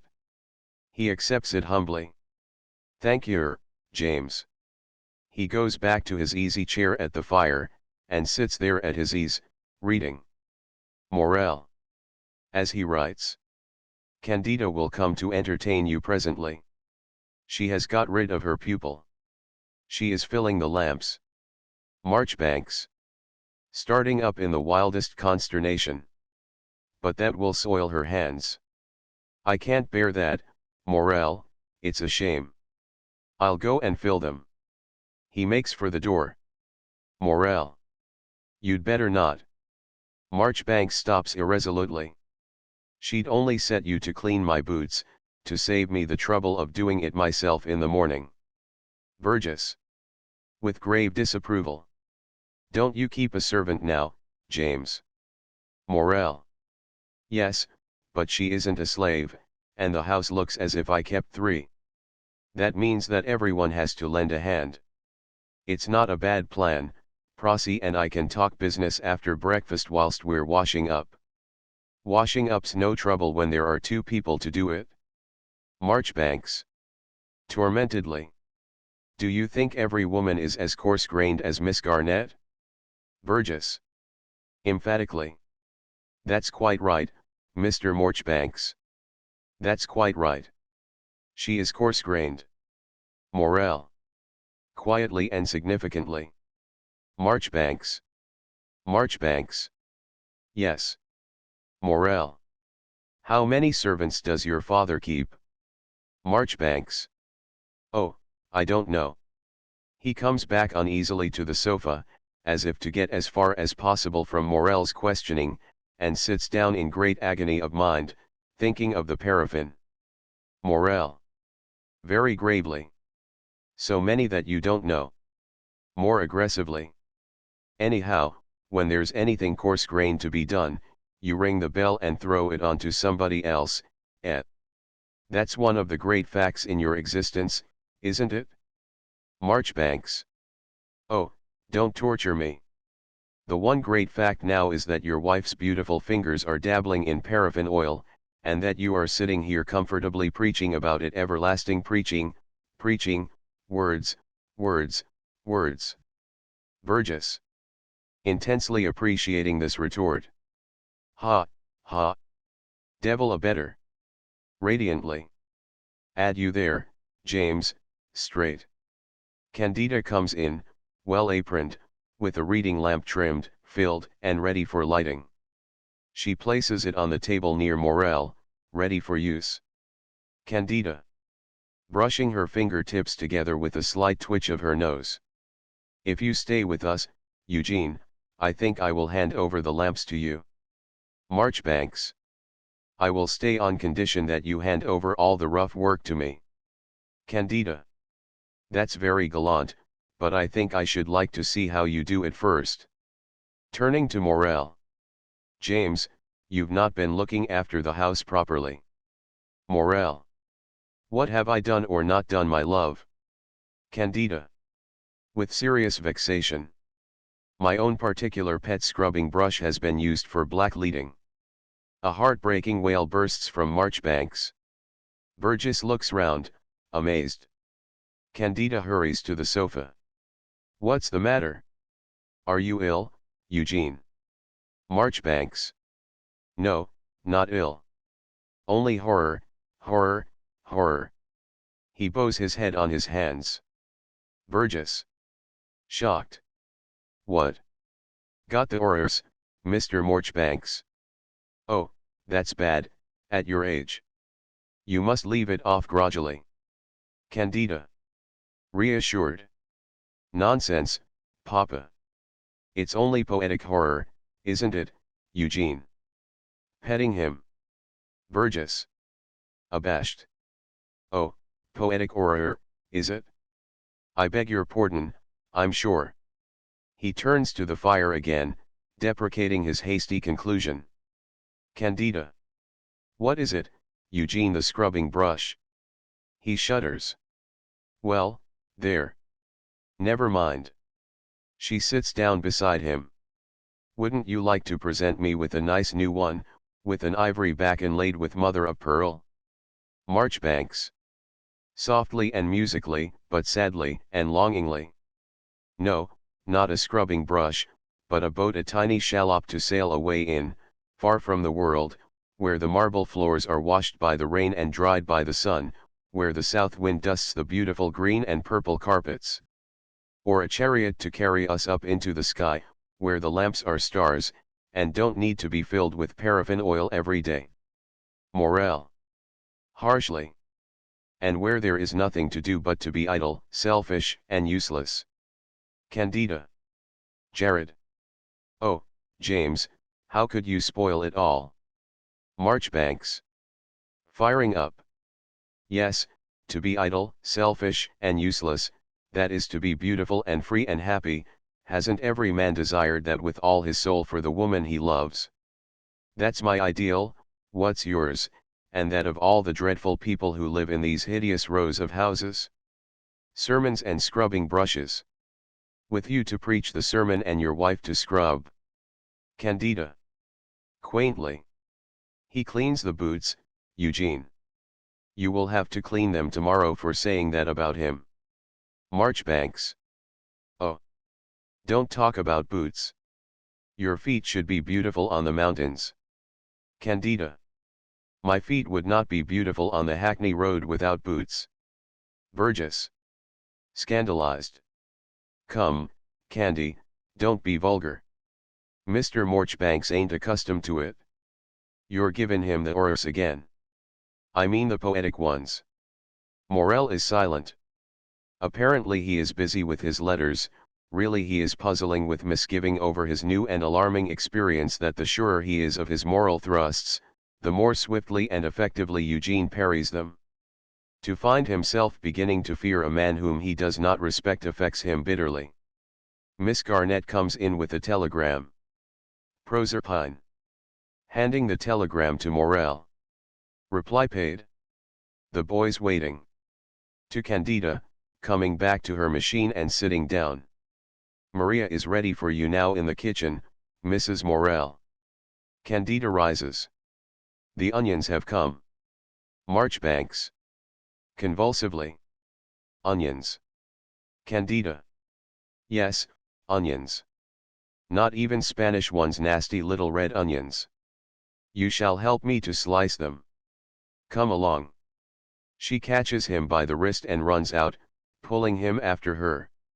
Burgess rises in consternation, and stands aghast on the hearthrug, staring after them. Burgess. Candy didn't oughter and'll appears nevy like that. It's goin' too fur with it. Looky 'ere, James, do 'e often get taken queer like that? Morel. Shortly, writing a telegram. I don't know. Burgess. Sentimentally. He talks very pretty. I allus had a turn for a bit of potery. Candy takes arter me that a way, used her make me tell her fairy stories when she was ony a little kitty, not that I indicating a stature of 2 feet or thereabouts. Morel. Preoccupied. Ah, indeed. He blots the telegram, and goes out. Proserpine. Used you to make the fairy stories up out of your own head?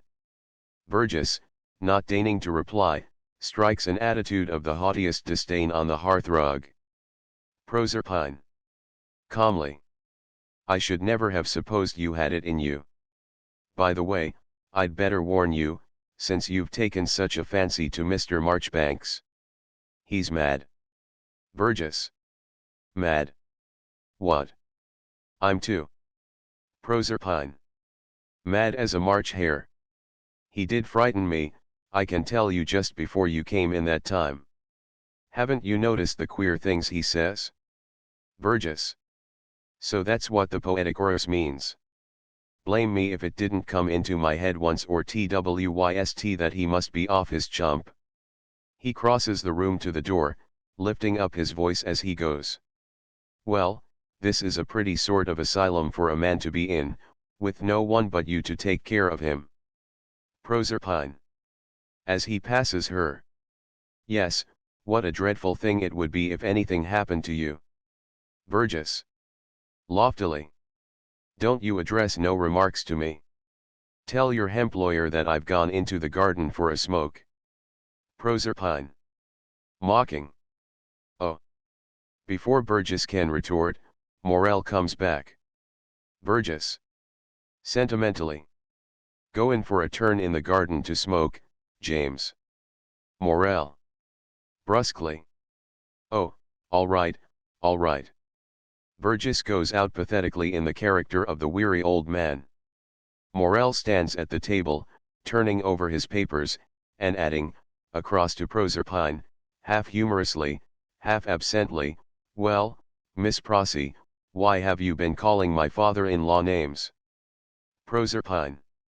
Blushing fiery red, and looking quickly up at him, half scared, half reproachful. She bursts into tears. Morel. With tender gaiety, leaning across the table towards her, and consoling her.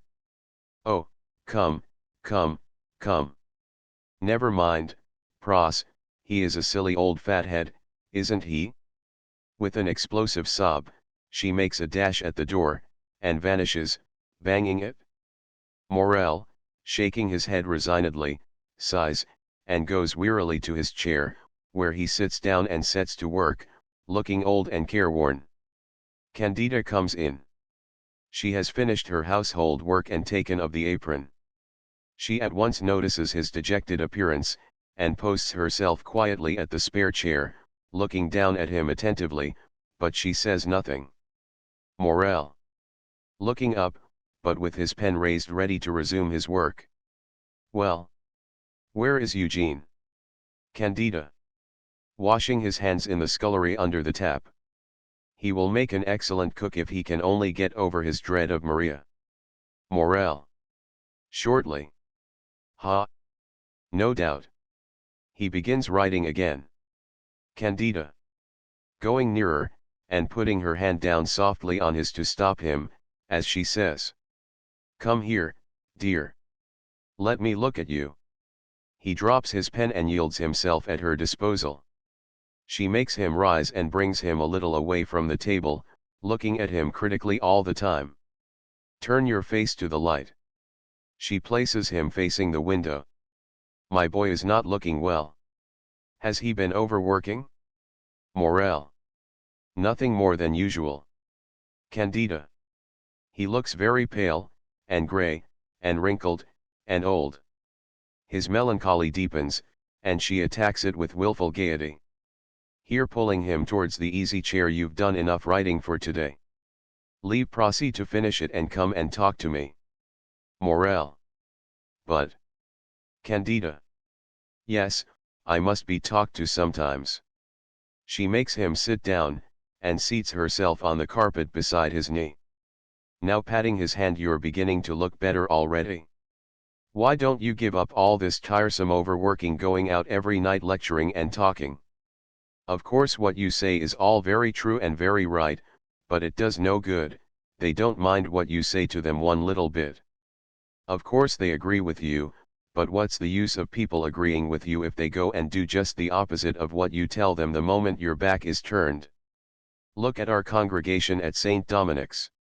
Why do they come to hear you talking about Christianity every Sunday? Why, just because they've been so full of business and money making for 6 days that they want to forget all about it and have a rest on the 7th, so that they can go back fresh and make money harder than ever.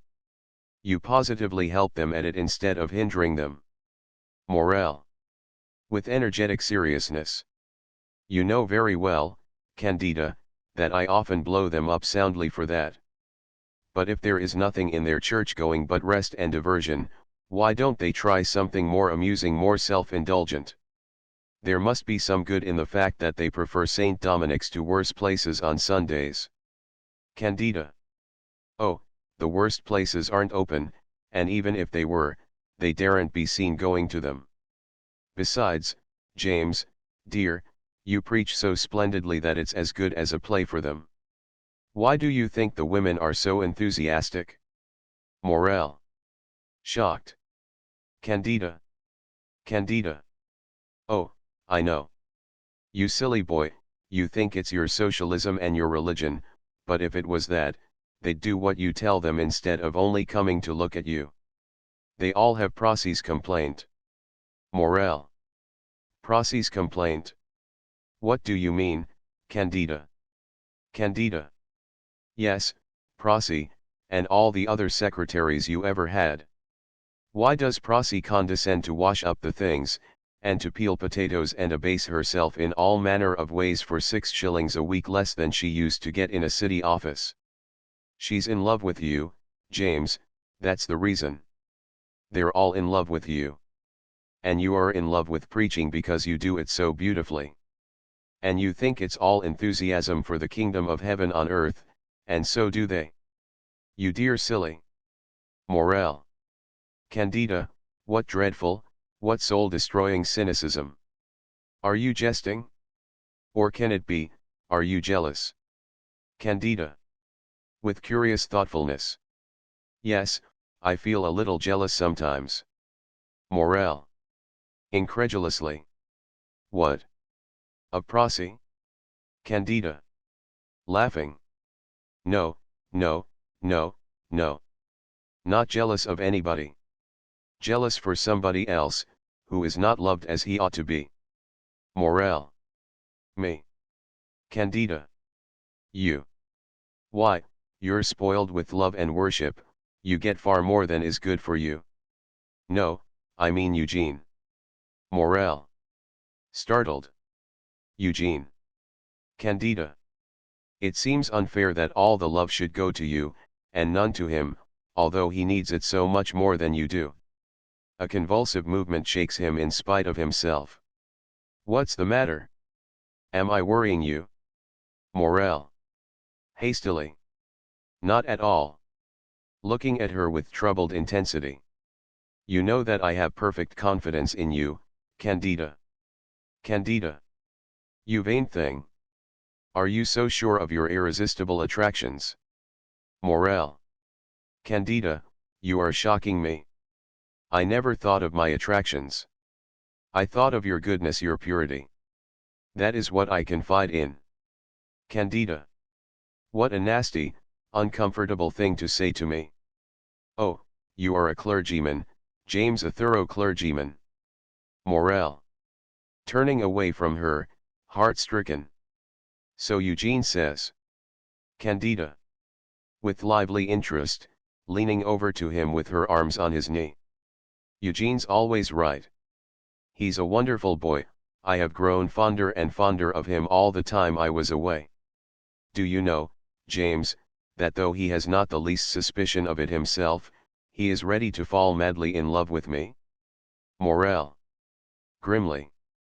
Oh, he has no suspicion of it himself, hasn't he? Candida. Not a bit. She takes her arms from his knee, and turns thoughtfully, sinking into a more restful attitude with her hands in her lap. Some day he will know when he is grown up and experienced, like you. And he will know that I must have known. I wonder what he will think of me then. Morel. No evil, Candida. I hope and trust, no evil. Candida. Dubiously. That will depend. Morel. Bewildered.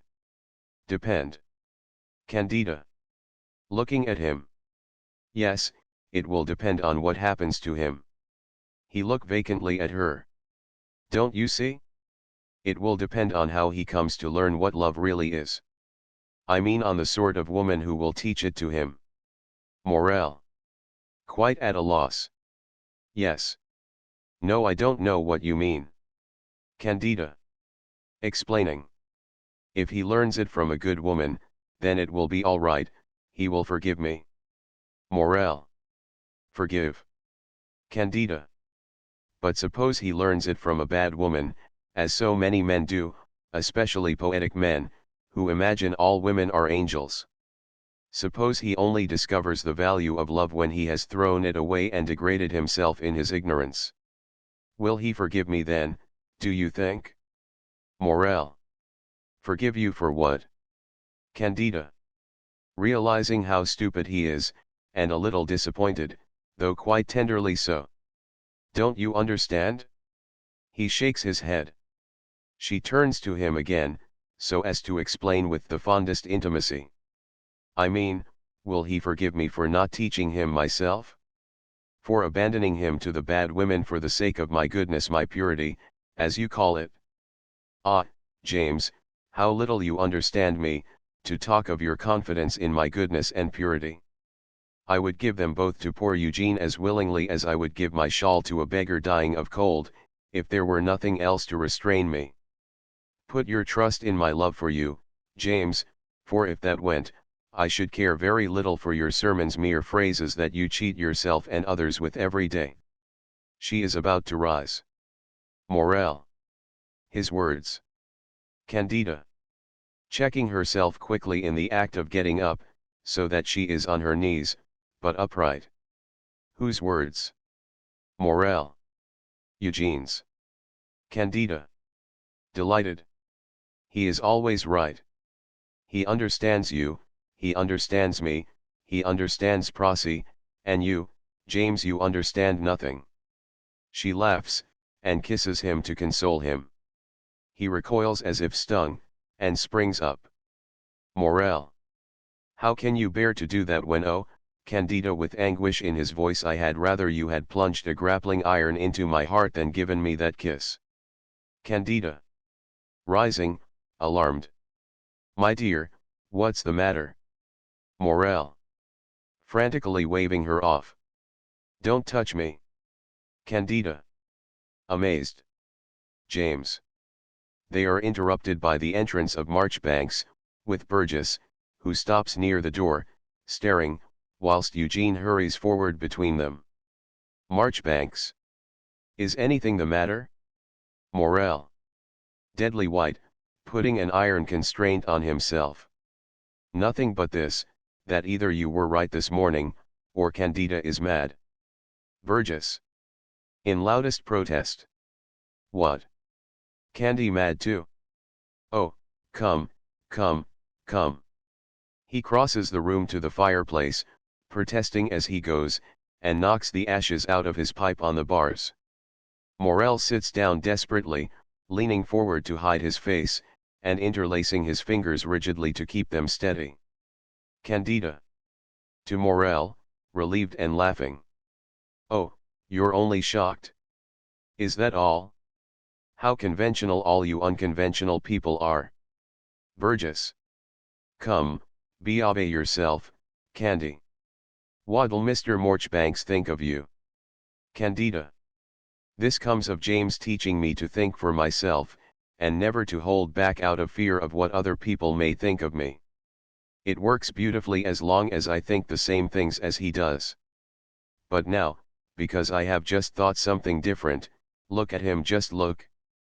She points to Morel, greatly amused. Eugene looks, and instantly presses his band on his heart, as if some deadly pain had shot through it, and sits down on the sofa like a man witnessing a tragedy. Burgess. On the hearthrug. Well, James, you certainly ain't as impressive lookin' as usual. Morel. With a laugh which is half a sob. I suppose not. I beg all your pardons, I was not conscious of making a fuss. Pulling himself together. Well, well, well, well, well. He goes back to his place at the table, setting to work at his papers again with resolute cheerfulness. Candida. Going to the sofa and sitting beside Marchbanks, still in a bantering humor. Well, Eugene, why are you so sad? Did the onions make you cry? Morel cannot prevent himself from watching them. Marchbanks. Aside to her. It is your cruelty.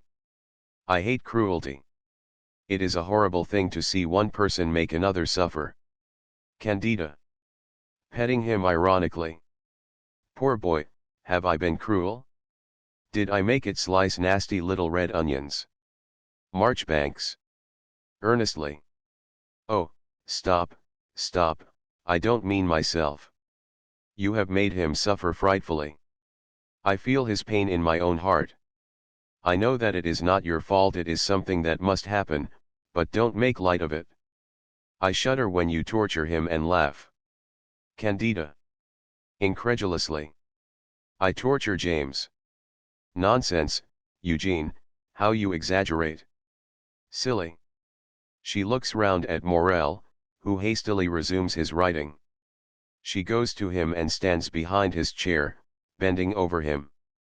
Don't work any more, dear. Come and talk to us. Morel. Affectionately but bitterly. Ah no, I can't talk. I can only preach. Candida. Caressing him. Well, come and preach. Burgess. Strongly remonstrating. Ah, no, Candy.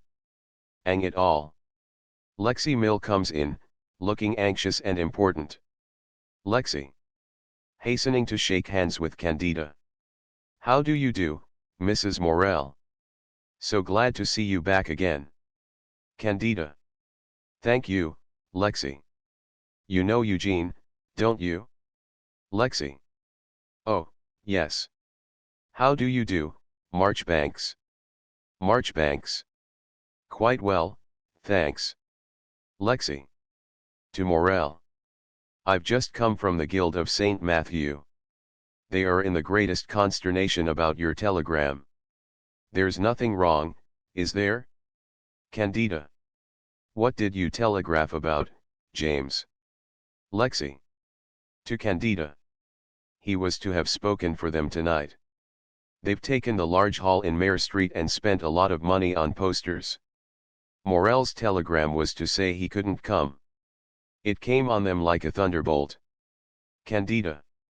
Surprised, and beginning to suspect something wrong. Given up an engagement to speak. Burgess. First time in his life, I'll bet. Annette, Candy. Lexi. To Morel.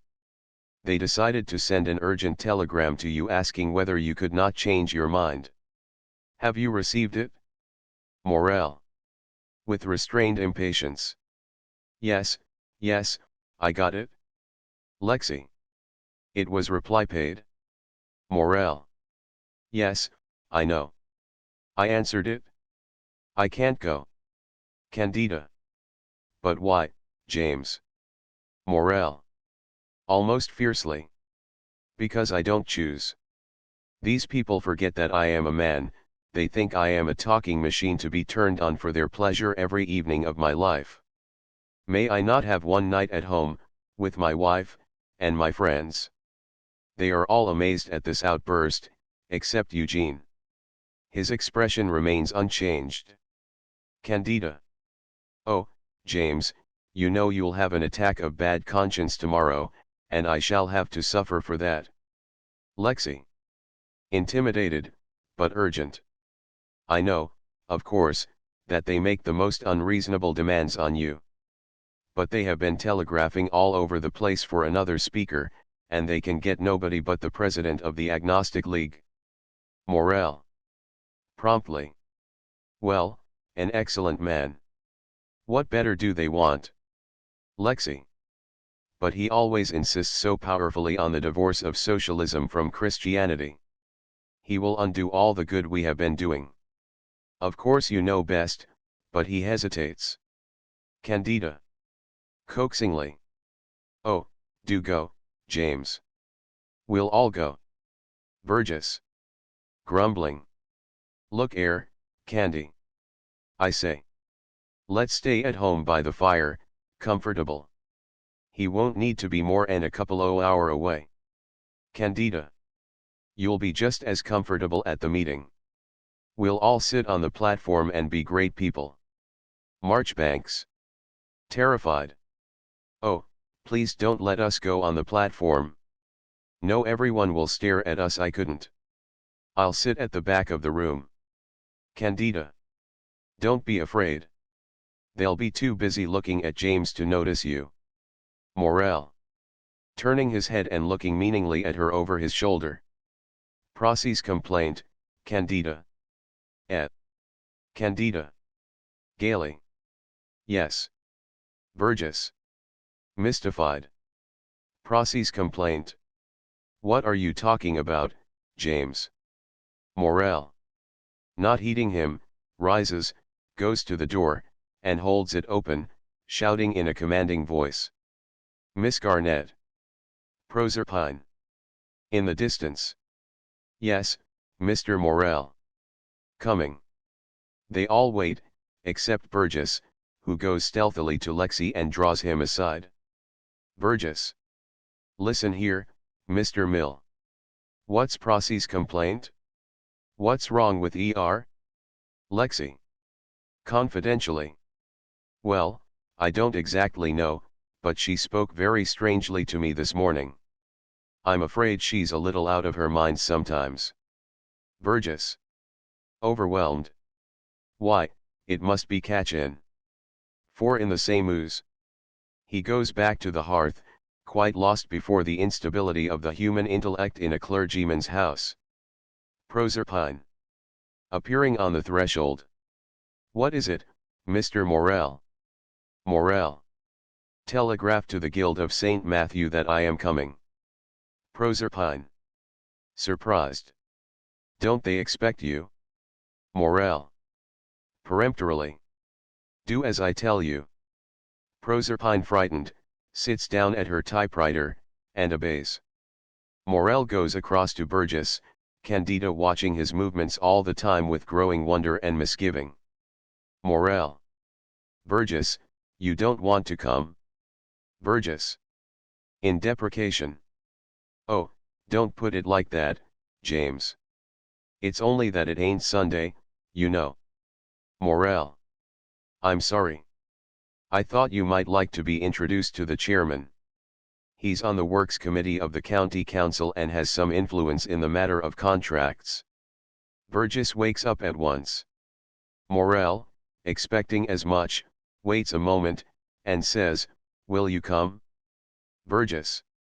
With enthusiasm. "Course I'll come, James. And it always a pleasure to hear you." Morel. Turning from him. "I shall want you to take some notes at the meeting, Miss Garnett, if you have no other engagement." She nods, afraid to speak. "You are coming, Lexi, I suppose." Lexi. "Certainly." Candida. "We are all coming, James." Morel.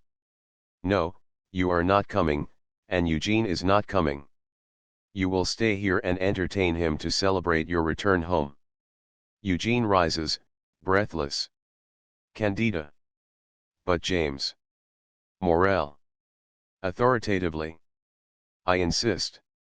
You do not want to come, and he does not want to come." Candida is about to protest. "Oh, don't concern yourselves, I shall have plenty of people without you, your chairs will be wanted by unconverted people who have never heard me before." Candida. Troubled. "Eugene, wouldn't you like to come?" Morel. "I should be afraid to let myself go before Eugene, he is so critical of sermons." Looking at him. "He knows I am afraid of him, he told me as much this morning." "Well, I shall show him how much afraid I am by leaving him here in your custody, Candida." Marchbanks. To himself, with vivid feeling. "That's brave. That's beautiful." He sits down again listening with parted lips. Candida. With anxious misgiving. But is anything the matter, James?" Greatly troubled. "I can't understand." Morel. "Ah, I thought it was I who couldn't understand, dear." He takes her tenderly in his arms and kisses her on the forehead, then looks round quietly at Marchbanks. Act 3. Late in the evening. Past 10. The curtains are drawn, and the lamps lighted. The typewriter is in its case, the large table has been cleared and tidied, everything indicates that the day's work is done. Candida and Marchbanks are seated at the fire. The reading lamp is on the mantel shelf above Marchbanks, who is sitting on the small chair reading aloud from a manuscript. A little pile of manuscripts and a couple of volumes of poetry are on the carpet beside him. Candida is in the easy chair with the poker, a light brass one, upright in her hand. She is leaning back and looking at the point of it curiously, with her feet stretched towards the blaze and her heels resting on the fender, profoundly unconscious of her appearance and surroundings. Marchbanks. Breaking off in his recitation. Every poet that ever lived has put that thought into a sonnet. He must, he can't help it. He looks to her for assent, and notices her absorption in the poker. "Haven't you been listening?" No response. Mrs. Morel. Candida. Starting. Et. Marchbanks. "Haven't you been listening?" Candida. With a guilty excess of politeness. "Oh, yes. It's very nice. Go on, Eugene. I'm longing to hear what happens to the angel." Marchbanks. Crushed the manuscript dropping from his hand to the floor. "I beg your pardon for boring you." Candida. "But you are not boring me, I assure you. Please go on. Do, Eugene." Marchbanks. "I finished the poem about the angel quarter of an hour ago. I've read you several things since." Candida. Remorsefully. "I'm so sorry, Eugene." I think the poker must have fascinated me. She puts it down. Marchbanks. It made me horribly uneasy. Candida. Why didn't you tell me? I'd have put it down at once. Marchbanks. I was afraid of making you uneasy, too. It looked as if it were a weapon. If I were a hero of old, I should have laid my drawn sword between us. If Morel had come in, he would have thought you had taken up the poker because there was no sword between us. Candida. Wondering. What? With a puzzled glance at him. I can't quite follow that.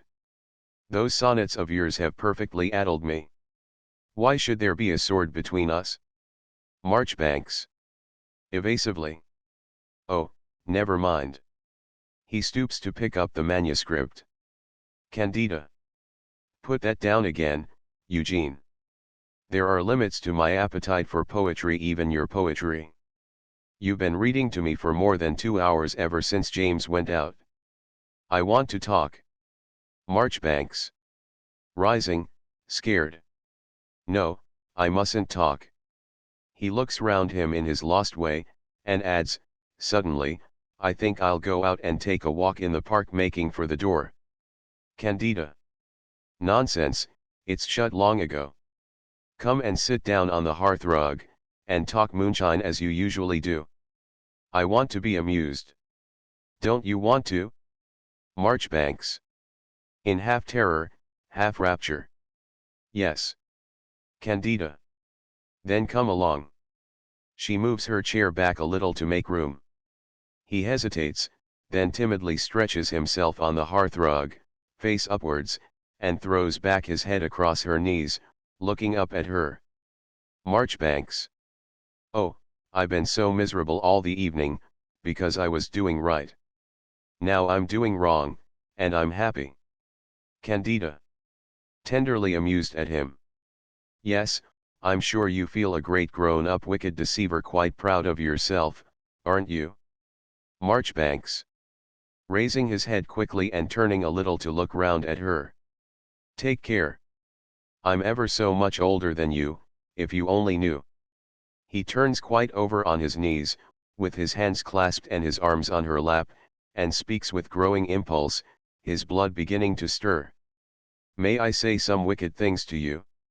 Candida. Without the least fear or coldness, quite nobly, and with perfect respect for his passion, but with a touch of her wise-hearted maternal humor. No. But you may say anything you really and truly feel. Anything at all, no matter what it is. I am not afraid, so long as it is your real self that speaks, and not a mere attitude, a gallant attitude, or a wicked attitude, or even a poetic attitude. I put you on your honor and truth. Now say whatever you want to. Marchbanks. The eager expression vanishing utterly from his lips and nostrils as his eyes light up with pathetic spirituality. Oh, now I can't say anything, all the words I know belong to some attitude or other, all except one. Candida. What one is that? Marchbanks. Softly, losing himself in the music of the name. Candida, Candida, Candida, Candida, Candida. I must say that now, because you have put me on my honor and truth, and I never think or feel Mrs. Morel, it is always Candida. Candida. Of course. And what have you to say to Candida? Marchbanks. Nothing, but to repeat your name 1,000 times. Don't you feel that every time is a prayer to you? Candida. Doesn't it make you happy to be able to pray? Marchbanks. Yes, very happy. Candida. Well, that happiness is the answer to your prayer. Do you want anything more? Marchbanks. In beatitude. No, I have come into heaven, where want is unknown. Morel comes in. He halts on the threshold, and takes in the scene at a glance. Morel. Grave and self-contained. I hope I don't disturb you. Candida starts up violently, but without the smallest embarrassment, laughing at herself. Eugene, still kneeling, saves himself from falling by putting his hands on the seat of the chair, and remains there, staring open-mouthed at Morel. Candida. As she rises. Oh, James, how you startled me. I was so taken up with Eugene that I didn't hear your latchkey. How did the meeting go off? Did you speak well? Morel. I have never spoken better in my life. Candida. That was first rate. How much was the collection? Morel. I forgot to ask. Candida. To Eugene. He must have spoken splendidly, or he would never have forgotten that. To Morel. Where are all the others? Morel. They left long before I could get away. I thought I should never escape. I believe they are having supper somewhere. Candida. In her domestic business tone. Oh, in that case, Maria may go to bed. I'll tell her. She goes out to the kitchen. Morel. Looking sternly down at Marchbanks. Well. Marchbanks. Squatting cross-legged on the hearthrug, and actually at ease with Morel, even impishly humorous. Well. Morel. Have you anything to tell me? Marchbanks. Only that I have been making a fool of myself here in private whilst you have been making a fool of yourself in public. Morel. Hardly in the same way, I think. Marchbanks. Scrambling up eagerly. The very, very, very same way. I have been playing the good man just like you. When you began your heroics about leaving me here with Candida. Morel. Involuntarily. Candida. Marchbanks. Oh, yes, I've got that far. Heroics are infectious, I caught the disease from you. I swore not to say a word in your absence that I would not have said a month ago in your presence. Morel. Did you keep your oath? Marchbanks. Suddenly perching himself grotesquely on the easy chair. I was ass enough to keep it until about 10 minutes ago. Up to that moment I went on desperately reading to her, reading my own poems, anybody's poems, to stave off a conversation. I was standing outside the gate of heaven, and refusing to go in. Oh, you can't think how heroic it was, and how uncomfortable. Then. Morel. Steadily controlling his suspense. Then. Marchbanks. Prosaically slipping down into a quite ordinary attitude in the chair. Then she couldn't bear being read to any longer. Morel. And you approached the gate of heaven at last? Marchbanks. Yes. Morel. Well. Fiercely. Speak, man, have you no feeling for me? Marchbanks. Softly and musically. Then she became an angel, and there was a flaming sword that turned every way, so that I couldn't go in, for I saw that that gate was really the gate of hell. Morel. Triumphantly. She repulsed you? Marchbanks. Rising in wild scorn. No, you fool, if she had done that I should never have seen that I was in heaven already. Repulsed me? You think that would have saved me virtuous indignation? Oh, you are not worthy to live in the same world with her. He turns away contemptuously to the other side of the room. Morel. Who has watched him quietly without changing his place. Do you think you make yourself more worthy by reviling me, Eugene? Marchbanks. Here endeth the 1001st lesson. Morel, I don't think much of your preaching after all, I believe I could do it better myself. The man I want to meet is the man that Candida married. Morel. The man that? Do you mean me? Marchbanks. I don't mean the Reverend James Mavor Morel, moralist and windbag. I mean the real man that the Reverend James must have hidden somewhere inside his black coat, the man that Candida loved.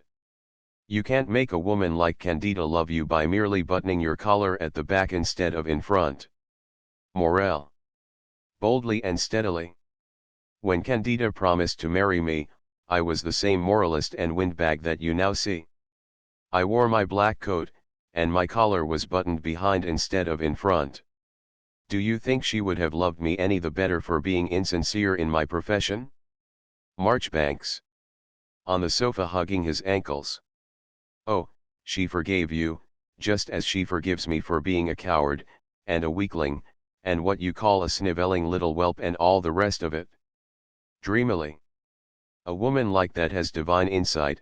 She loves our souls, and not our follies and vanities and illusions, or our collars and coats, or any other of the rags and tatters we are rolled up in. He reflects on this for an instant, then turns intently to question Morel. What I want to know is how you got past the flaming sword that stopped me. Morel. Meaningly. Perhaps because I was not interrupted at the end of 10 minutes. Marchbanks. Taken aback. What? Morel. Man can climb to the highest summits, but he cannot dwell there long. Marchbanks. It's false, there can he dwell forever and there only. It's in the other moments that he can find no rest, no sense of the silent glory of life. Where would you have me spend my moments, if not on the summits? Morel. In the scullery, slicing onions and filling lamps. Marchbanks. Or in the pulpit, scrubbing cheap earthenware souls. Morel. Yes, that, too. It was there that I earned my golden moment, and the right, in that moment, to ask her to love me. I did not take the moment on credit, nor did I use it to steal another man's happiness. Marchbanks. Rather disgustedly, trotting back towards the fireplace. I have no doubt you conducted the transaction as honestly as if you were buying a pound of cheese. He stops on the brink of the hearthrug and adds, thoughtfully, to himself, with his back turned to Morel, I could only go to her as a beggar. Morel. Starting. A beggar dying of cold asking for her shawl? Marchbanks. Turning, surprised. Thank you for touching up my poetry. Yes, if you like, a beggar dying of cold asking for her shawl. Morel. Excitedly. And she refused. Shall I tell you why she refused? I can tell you, on her own authority. It was because of Marchbanks. She didn't refuse. Morel. Not. Marchbanks. She offered me all I chose to ask for, her shawl, her wings, the wreath of stars on her head, the lilies in her hand, the crescent moon beneath her feet. Morel. Seizing him. Out with the truth, man, my wife is my wife, I want no more of your poetic fripperies. I know well that if I have lost her love and you have gained it, no law will bind her. Marchbanks. Quaintly, without fear or resistance. Catch me by the shirt collar, Morel, she will arrange it for me afterwards as she did this morning. With quiet rapture. I shall feel her hands touch me. Morel. You young imp, do you know how dangerous it is to say that to me? Or with a sudden misgiving has something made you brave? Marchbanks. I'm not afraid now. I disliked you before, that was why I shrank from your touch. But I saw today when she tortured you that you love her. Since then I have been your friend, you may strangle me if you like. Morel. Releasing him. Eugene, if that is not a heartless lie, if you have a spark of human feeling left in you, will you tell me what has happened during my absence? Marchbanks. What happened? Why, the flaming sword. Morel stamps with impatience. Well, in plain prose, I loved her so exquisitely that I wanted nothing more than the happiness of being in such love. And before I had time to come down from the highest summits, you came in. Morel. Suffering deeply. So it is still unsettled, still the misery of doubt. Marchbanks. Misery. I am the happiest of men. I desire nothing now but her happiness. With dreamy enthusiasm. Oh, Morel, let us both give her up. Why should she have to choose between a wretched little nervous disease like me, and a pig-headed parson like you? Let us go on a pilgrimage, you to the east and I to the west, in search of a worthy lover for her, some beautiful archangel with purple wings. Morel. Some fiddlestick? Oh, if she is mad enough to leave me for you, who will protect her? Who will help her? Who will work for her? Who will be a father to her children? He sits down distractedly on the sofa, with his elbows on his knees and his head propped on his clenched fists. Marchbanks. Snapping his fingers wildly. She does not ask those silly questions. It is she who wants somebody to protect, to help, to work for, somebody to give her children to protect, to help, and to work for. Some grown-up man who has become as a little child again. Oh, you fool, you fool, you triple fool. I am the man, Morel, I am the man. He dances about excitedly, crying. You don't understand what a woman is. Send for her, Morel, send for her and let her choose between. The door opens and Candida enters. He stops as if petrified. Candida. Amazed, on the threshold. What on earth are you at, Eugene?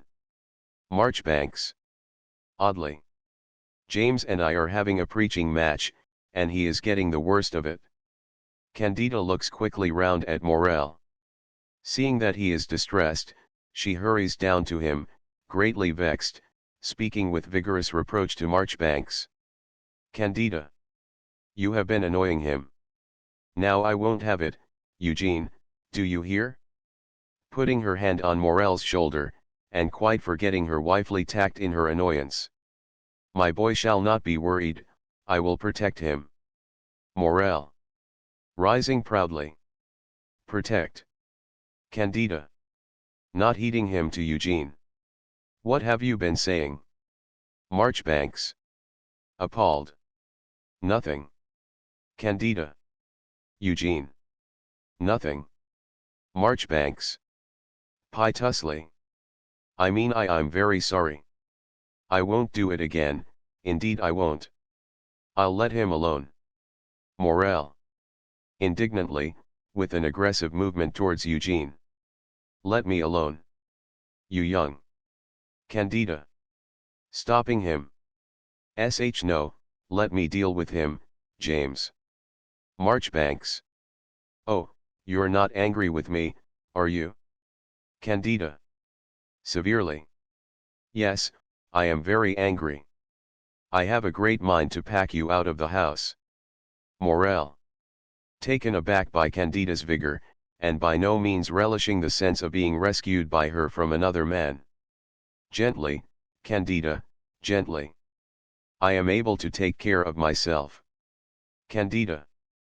Petting him. Yes, dear, of course you are. But you mustn't be annoyed and made miserable. Marchbanks. Almost in tears, turning to the door. I'll go. Candida. Oh, you needn't go, I can't turn you out at this time of night. Vehemently. Shame on you. For shame. Marchbanks. Desperately. But what have I done? Candida. I know what you have done as well as if I had been here all the time. Oh, it was unworthy. You are like a child, you cannot hold your tongue. Marchbanks.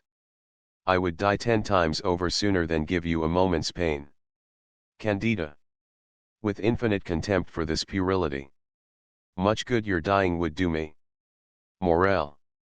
Candida, my dear, this altercation is hardly quite seemingly. It is a matter between two men, and I am the right person to settle it. Candida. Two men. Do you call that a man? To Eugene. You bad boy. Marchbanks. Gathering a whimsically affectionate courage from the scolding. If I am to be scolded like this, I must make a boy's excuse. He began it. And he's bigger than I am. Candida. Losing confidence a little as her concern for Morel's dignity takes the alarm. That can't be true. To Morel. You didn't begin it, James, did you? Morel. Contemptuously. No. Marchbanks. Indignant. Oh. Morel. To Eugene. You began it this morning. Candida, instantly connecting this with his mysterious allusion in the afternoon to something told him by Eugene in the morning, looks quickly at him, wrestling with the enigma. Morel proceeds with the emphasis of offended superiority. But your other point is true. I am certainly the bigger of the two, and, I hope, the stronger, Candida. So you had better leave the matter in my hands. Candida. Again soothing him. Yes, dear, but troubled. I don't understand about this morning. Morel. Gently snubbing her. You need not understand, my dear. Candida. But, James, the street bell rings. Oh, bother. Here they all come. She goes out to let them in. Marchbanks. Running to Morel. Oh, Morel, isn't it dreadful? She's angry with us, she hates me. What shall I do? Morel. With quaint desperation, clutching himself by the hair. Eugene, my head is spinning round. I shall begin to laugh presently. He walks up and down the middle of the room. Marchbanks. Following him anxiously.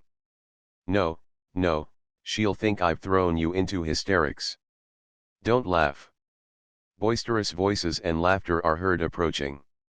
Lexi Mill, his eyes sparkling, and his bearing denoting unwonted elevation of spirit, enters with Burgess, who is greasy and self-complacent, but has all his wits about him.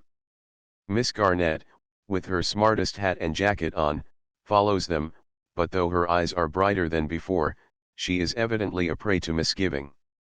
She places herself with her back to her typewriting table, with one hand on it to rest herself, passes the other across her forehead as if she were a little tired and giddy. Marchbanks relapses into shyness and edges away into the corner near the window, where Morel's books are. Lexi. Exhilaratedly. Morel, I must congratulate you. Grasping his hand. What a noble, splendid, inspired address you gave us. You surpassed yourself. Burgess. So you did, James. It fair kept me awake to the last word. Didn't it, Miss Garnett? Proserpine. Worriedly.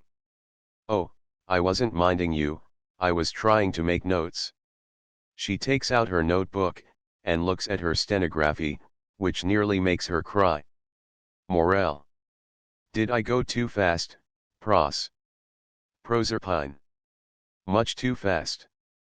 You know I can't do more than 100 words a minute.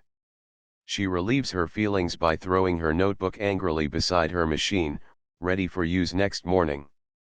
Morel. Soothingly. Oh, well, well, never mind, never mind, never mind.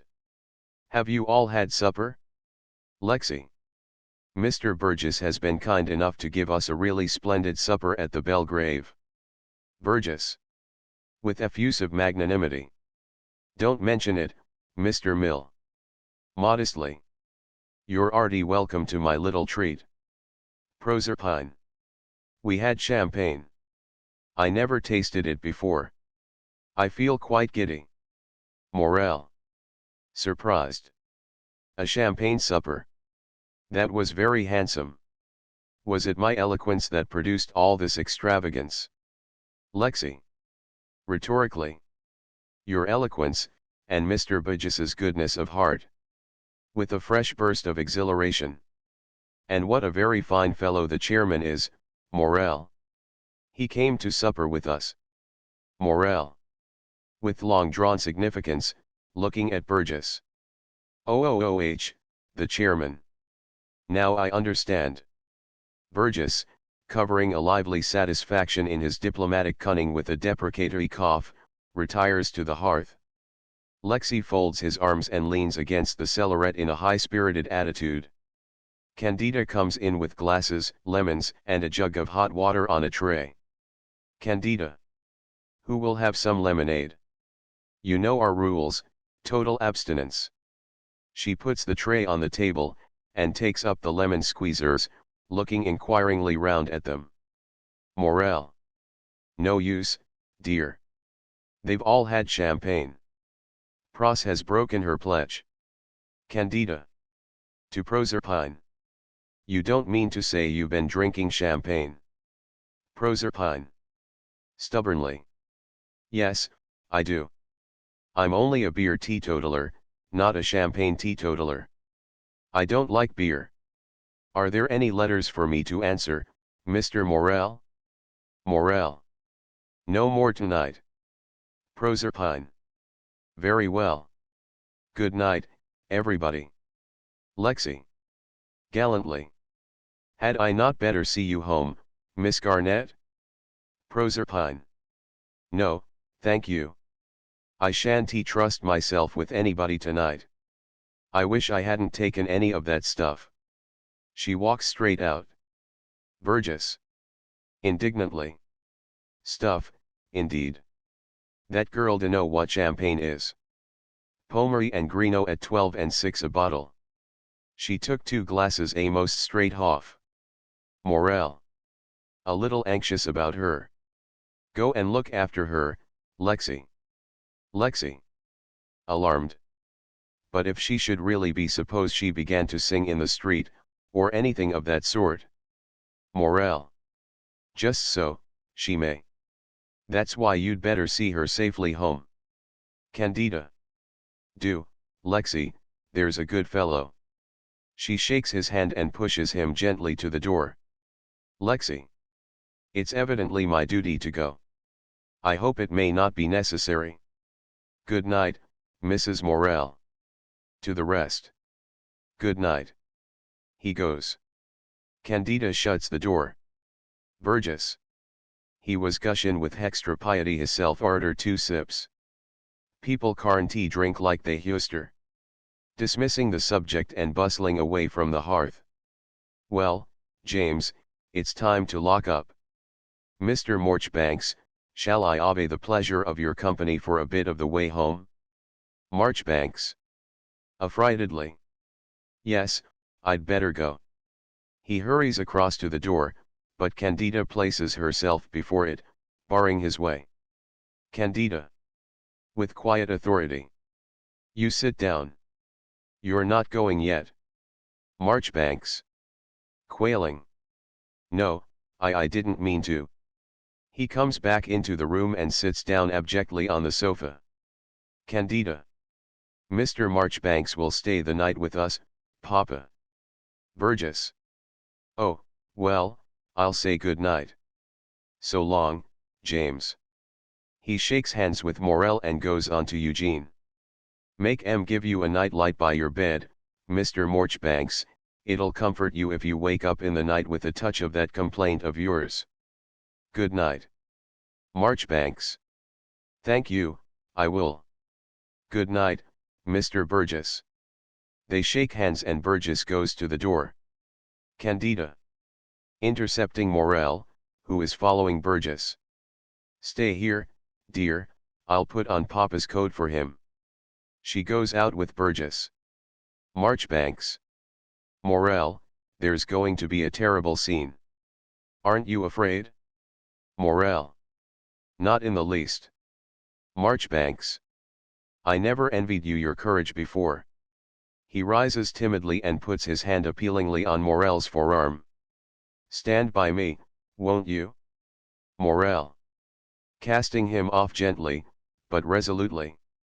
Each for himself, Eugene. She must choose between us now. He goes to the other side of the room as Candida returns. Eugene sits down again on the sofa like a guilty schoolboy on his best behavior. Candida. Between them, addressing Eugene. Are you sorry? Marchbanks. Earnestly. Yes, heartbroken. Candida. Well, then, you are forgiven. Now go off to bed like a good little boy, I want to talk to James about you. Marchbanks. Rising in great consternation. Oh, I can't do that, Morel. I must be here. I'll not go away. Tell her. Candida. With quick suspicion. Tell me what? His eyes avoid hers furtively. She turns and mutely transfers the question to Morel. Morel. Bracing himself for the catastrophe. I have nothing to tell her, except here his voice deepens to a measured and mournful tenderness that she is my greatest treasure on earth if she is really mine. Candida. Coldly, offended by his yielding to his orator's instinct and treating her as if she were the audience at the Guild of St. Matthew. I am sure Eugene can say no less, if that is all. Marchbanks. Discouraged. Morel, she's laughing at us. Morel. With a quick touch of temper. There is nothing to laugh at. Are you laughing at us, Candida? Candida. With quiet anger. Eugene is very quick-witted, James. I hope I am going to laugh, but I am not sure that I am not going to be very angry. She goes to the fireplace, and stands there leaning with her arm on the mantelpiece and her foot on the fender, whilst Eugene steals to Morel and plucks him by the sleeve. Marchbanks. Whispering. Stop, Morel. Don't let us say anything. Morel. Pushing Eugene away without deigning to look at him. I hope you don't mean that as a threat, Candida. Candida. With emphatic warning. Take care, James. Eugene, I asked you to go. Are you going? Morel. Putting his foot down. He shall not go.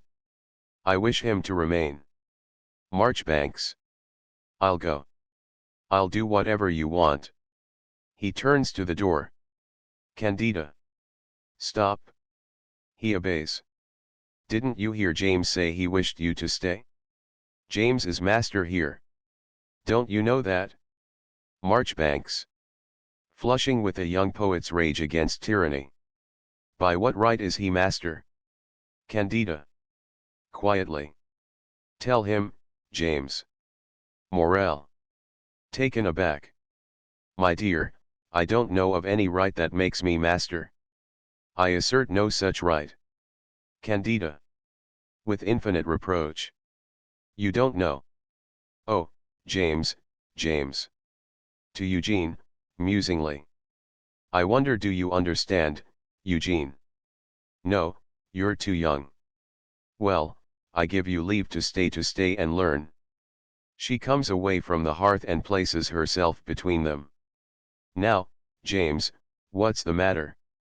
Come, tell me. Marchbanks. Whispering tremulously across to him. Don't. Candida. Come. Out with it? Morel. Slowly.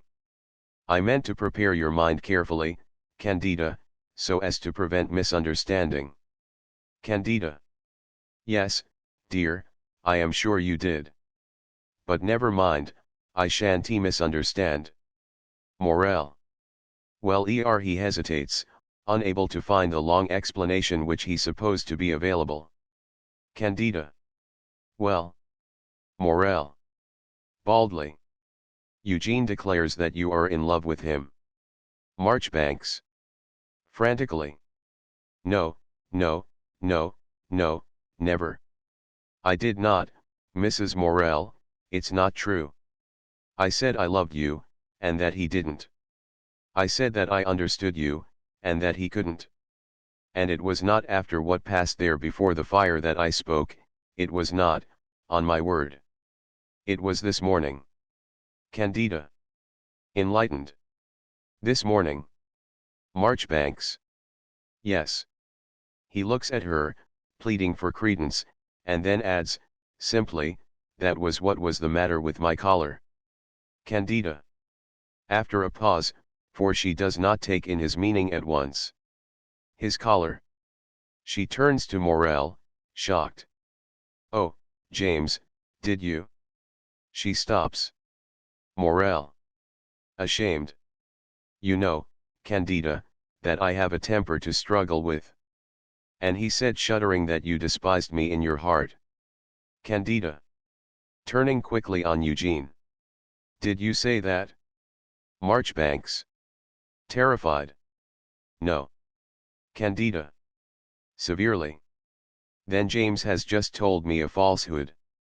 Is that what you mean? Marchbanks.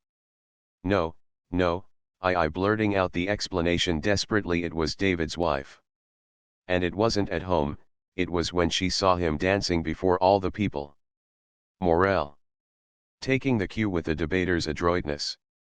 Dancing before all the people, Candida, and thinking he was moving their hearts by his mission when they were only suffering from Prossy's complaint. She is about to protest, he raises his hand to silence her, exclaiming, "Don't try to look indignant, Candida." Candida. Interjecting. Try. Morel. Continuing. Eugene was right. As you told me a few hours after, he is always right. He said nothing that you did not say far better yourself. He is the poet, who sees everything, and I am the poor parson, who understands nothing. Candida. Remorsefully. Do you mind what is said by a foolish boy, because I said something like it again in jest? Morel. That foolish boy can speak with the inspiration of a child and the cunning of a serpent. He has claimed that you belong to him and not to me, and, rightly or wrongly, I have come to fear that it may be true. I will not go about tortured with doubts and suspicions. I will not live with you and keep a secret from you. I will not suffer the intolerable degradation of jealousy. We have agreed, he and I, that you shall choose between us now. I await your decision. Candida. Slowly recoiling a step, her heart hardened by his rhetoric in spite of the sincere feeling behind it. Oh. I am to choose, am I? I suppose it is quite settled that I must belong to one or the other. Morel. Firmly. Quite. You must choose definitely. Marchbanks. Anxiously. Morel, you don't understand. She means that she belongs to herself.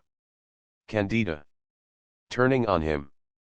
I mean that and a good deal more, Master Eugene, as you will both find out presently.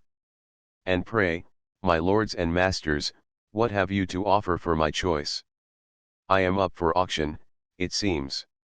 What do you bid, James? Morel. Reproachfully. Cand he breaks down, his eyes and throat fill with tears, the orator becomes the wounded animal. I can't speak. Candida. Impulsively going to him. Ah, dearest. Marchbanks. In wild alarm. Stop, it's not fair. You mustn't show her that you suffer, Morel. I am on the rack, too, but I am not crying. Morel. Rallying all his forces. Yes, you are right. It is not for pity that I am bidding. He disengages himself from Candida. Candida. Retreating, chilled. I beg your pardon, James, I did not mean to touch you. I am waiting to hear your bid. Morel. With proud humility. I have nothing to offer you but my strength for your defense, my honesty of purpose for your surety, my ability and industry for your livelihood, and my authority and position for your dignity. That is all it becomes a man to offer to a woman. Candida. Quite quietly. And you, Eugene? What do you offer? Marchbanks. My weakness. My desolation. My heart's need. Candida. Impressed. That's a good bid, Eugene. Now I know how to make my choice. She pauses and looks curiously from one to the other, as if weighing them. Morel, whose lofty confidence has changed into heartbreaking dread at Eugene's bid, loses all power of concealing his anxiety. Eugene, strung to the highest tension, does not move a muscle. Morel. In a suffocated voice, the appeal bursting from the depths of his anguish. Candida. Marchbanks. Aside, in a flash of contempt. Coward. Candida. Significantly. I give myself to the weaker of the two. Eugene divines her meaning at once, his face whitens like steel in a furnace that cannot melt it. Morel. bowing his head with the calm of collapse. I accept your sentence, Candida. Candida. Do you understand, Eugene? Marchbanks. Oh, I feel I'm lost. He cannot bear the burden. Morel. Incredulously, raising his head with prosaic abruptness. Do you mean me, Candida? Candida. Smiling a little. Let us sit and talk comfortably over it like three friends. To Morel. Sit down, dear. Morel takes the chair from the fireside, the children's chair. Bring me that chair, Eugene. She indicates the easy chair. He fetches it silently, even with something like cold strength, and places it next Morel, a little behind him. She sits down. He goes to the sofa and sits there, still silent and inscrutable. When they are all settled, she begins, throwing a spell of quietness on them by her calm, sane, tender tone. You remember what you told me about yourself, Eugene, how nobody has cared for you since your old nurse died, how those clever, fashionable sisters and successful brothers of yours were your mother's and father's pets, how miserable you were at Eton, how your father is trying to starve you into returning to Oxford, how you have had to live without comfort or welcome or refuge, always lonely, and nearly always disliked and misunderstood, poor boy. Marchbanks. Faithful to the nobility of his lot. I had my books. I had nature. And at last I met you. Candida. Never mind that just at present. Now I want you to look at this other boy here, my boy spoiled from his cradle. We go once a fortnight to see his parents. You should come with us, Eugene, and see the pictures of the hero of that household. James as a baby. The most wonderful of all babies. James holding his first school prize, won at the ripe age of 8. James as the captain of his 11. James in his first frock coat. James under all sorts of glorious circumstances.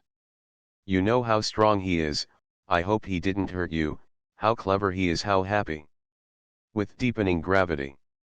Ask James's mother and his 3 sisters what it cost to save James the trouble of doing anything but be strong and clever and happy. Ask me what it costs to be James's mother and 3 sisters and wife and mother to his children all in one. Ask Prosy and Maria how troublesome the house is even when we have no visitors to help us to slice the onions.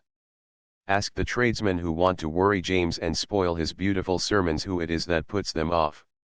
When there is money to give, he gives it, when there is money to refuse, I refuse it. I build a castle of comfort and indulgence and love for him, and stand sentinel always to keep little vulgar cares out. I make him master here, though he does not know it, and could not tell you a moment ago how it came to be so. With sweet irony. And when he thought I might go away with you, his only anxiety was what should become of me. And to tempt me to stay he offered me, leaning forward to stroke his hair caressingly at each phrase, his strength for my defense, his industry for my livelihood, his position for my dignity, his relenting. Ah, I am mixing up your beautiful sentences and spoiling them, am I not, darling? She lays her cheek fondly against his. Morel. Quite overcome, kneeling beside her chair and embracing her with boyish ingenuousness. It's all true, every word. What I am you have made me with the labor of your hands and the love of your heart. You are my wife, my mother, my sisters, you are the sum of all loving care to me. Candida. In his arms, smiling, to Eugene. Am I your mother and sisters to you, Eugene? Marchbanks. Rising with a fierce gesture of disgust. Ah, never. Out, then, into the night with me. Candida. Rising quickly and intercepting him. You are not going like that, Eugene. Marchbanks. With the ring of a man's voice, no longer a boy's, in the words. I know the hour when it strikes. I am impatient to do what must be done. Morel. Rising from his knee, alarmed. Candida, don't let him do anything rash. Candida. Confident, smiling at Eugene. Oh, there is no fear. He has learned to live without happiness. Marchbanks. I no longer desire happiness, life is nobler than that. Parson James, I give you my happiness with both hands, I love you because you have filled the heart of the woman I loved. Goodbye. He goes towards the door. Candida. One last word. He stops, but without turning to her. How old are you, Eugene? Marchbanks. As old as the world now. This morning I was 18. Candida. Going to him, and standing behind him with one hand caressingly on his shoulder. 18. Will you, for my sake, make a little poem out of the 2 sentences I am going to say to you? And will you promise to repeat it to yourself whenever you think of me? Marchbanks. Without moving. Say the sentences. Candida. When I am 30, she will be 45. When I am 60, she will be 75. Marchbanks. Turning to her. In 100 years, we shall be the same age. But I have a better secret than that in my heart. Let me go now. The night outside grows impatient. Candida. Goodbye. She takes his face in her hands, and as he divines her intention and bends his knee, she kisses his forehead. Then he flies out into the night. She turns to Morel, holding out her arms to him. Ah, James. They embrace. But they do not know the secret in the poet's heart. Colophon. Candida. Was published in 1898 by George Bernard Shaw. This ebook was produced for Standard eBooks by Christopher Hapcott and is based on a transcription produced in 2003 by Yves Sobel and Al Haynes. 4. Project Gutenberg. And on digital scans from the Internet Archive. The cover page is adapted from Grace Charlotte Rose, née Snow, Lady Rose. A painting completed in 1866 by Frederick Sandys. The cover and title pages feature the League Spartan and Swords Mill Gaudi. Typefaces created in 2014 and 2009 by the League of Movable Type. This edition was released on March 28, 2024, 3:39 p.m. and is based on Revision E41 EED5.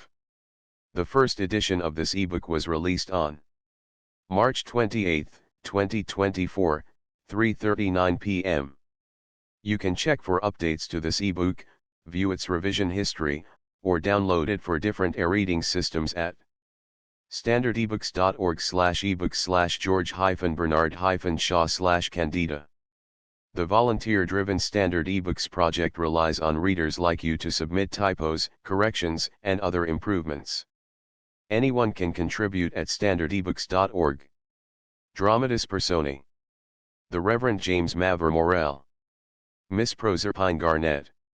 The Reverend Alexander Mill. Mr. Burgess. Candida. Mr. Eugene Marchbanks. Candida. Imprint. This ebook is the product of many hours of hard work by volunteers for Standard eBooks, and builds on the hard work of other literature lovers made possible by the public domain. This particular ebook is based on a transcription from Project Gutenberg and on digital scans from the Internet Archive. The source text and artwork in this ebook are believed to be in the United States public domain, that is, they are believed to be free of copyright restrictions in the United States. They may still be copyrighted in other countries, so users located outside of the United States must check their local laws before using this ebook. The creators of, and contributors to, this ebook dedicate their contributions to the worldwide public domain via the terms in the CC 01.0 Universal Public Domain Dedication. For full license information, see the uncopyright at the end of this ebook. Standard eBooks is a volunteer-driven project that produces ebook editions of public domain literature using modern typography, technology, and editorial standards, and distributes them free of cost. You can download this and other ebooks carefully produced for true book lovers at standardebooks.org. Candida. By George Bernard Shaw. Uncopyright. May you do good and not evil. May you find forgiveness for yourself and forgive others. May you share freely, never taking more than you give. Copyright pages exist to tell you that you can't do something. Unlike them, this uncopyright page exists to tell you that the writing and artwork in this ebook are believed to be in the United States public domain, that is, they are believed to be free of copyright restrictions in the United States. The United States public domain represents our collective cultural heritage, and items in it are free for anyone in the United States to do almost anything at all with, without having to get permission. Copyright laws are different all over the world, and the source text or artwork in this ebook may still be copyrighted in other countries.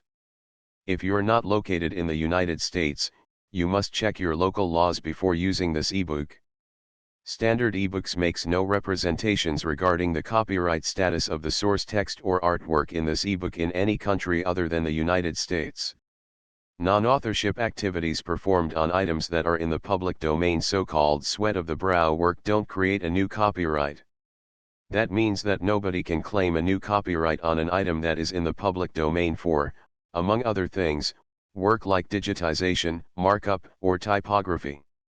Regardless, the contributors to this ebook release their contributions under the terms in the CC 01.0 Universal Public Domain Dedication, thus dedicating to the worldwide public domain all of the work they've done on this ebook, including but not limited to metadata, the title page, imprint, colophon, this uncopyright, and any changes or enhancements to, or markup on, the original text and artwork. This dedication doesn't change the copyright status of the source text or artwork. We make this dedication in the interest of enriching our global cultural heritage, to promote free and libre culture around the world, and to give back to the unrestricted culture that has given all of us so much. Table of Contents. Title page. Imprint. Dramatis Personae. Candida. Act I. Act 2. Act 3. Colophon. Uncopyright. Landmarks. Candida.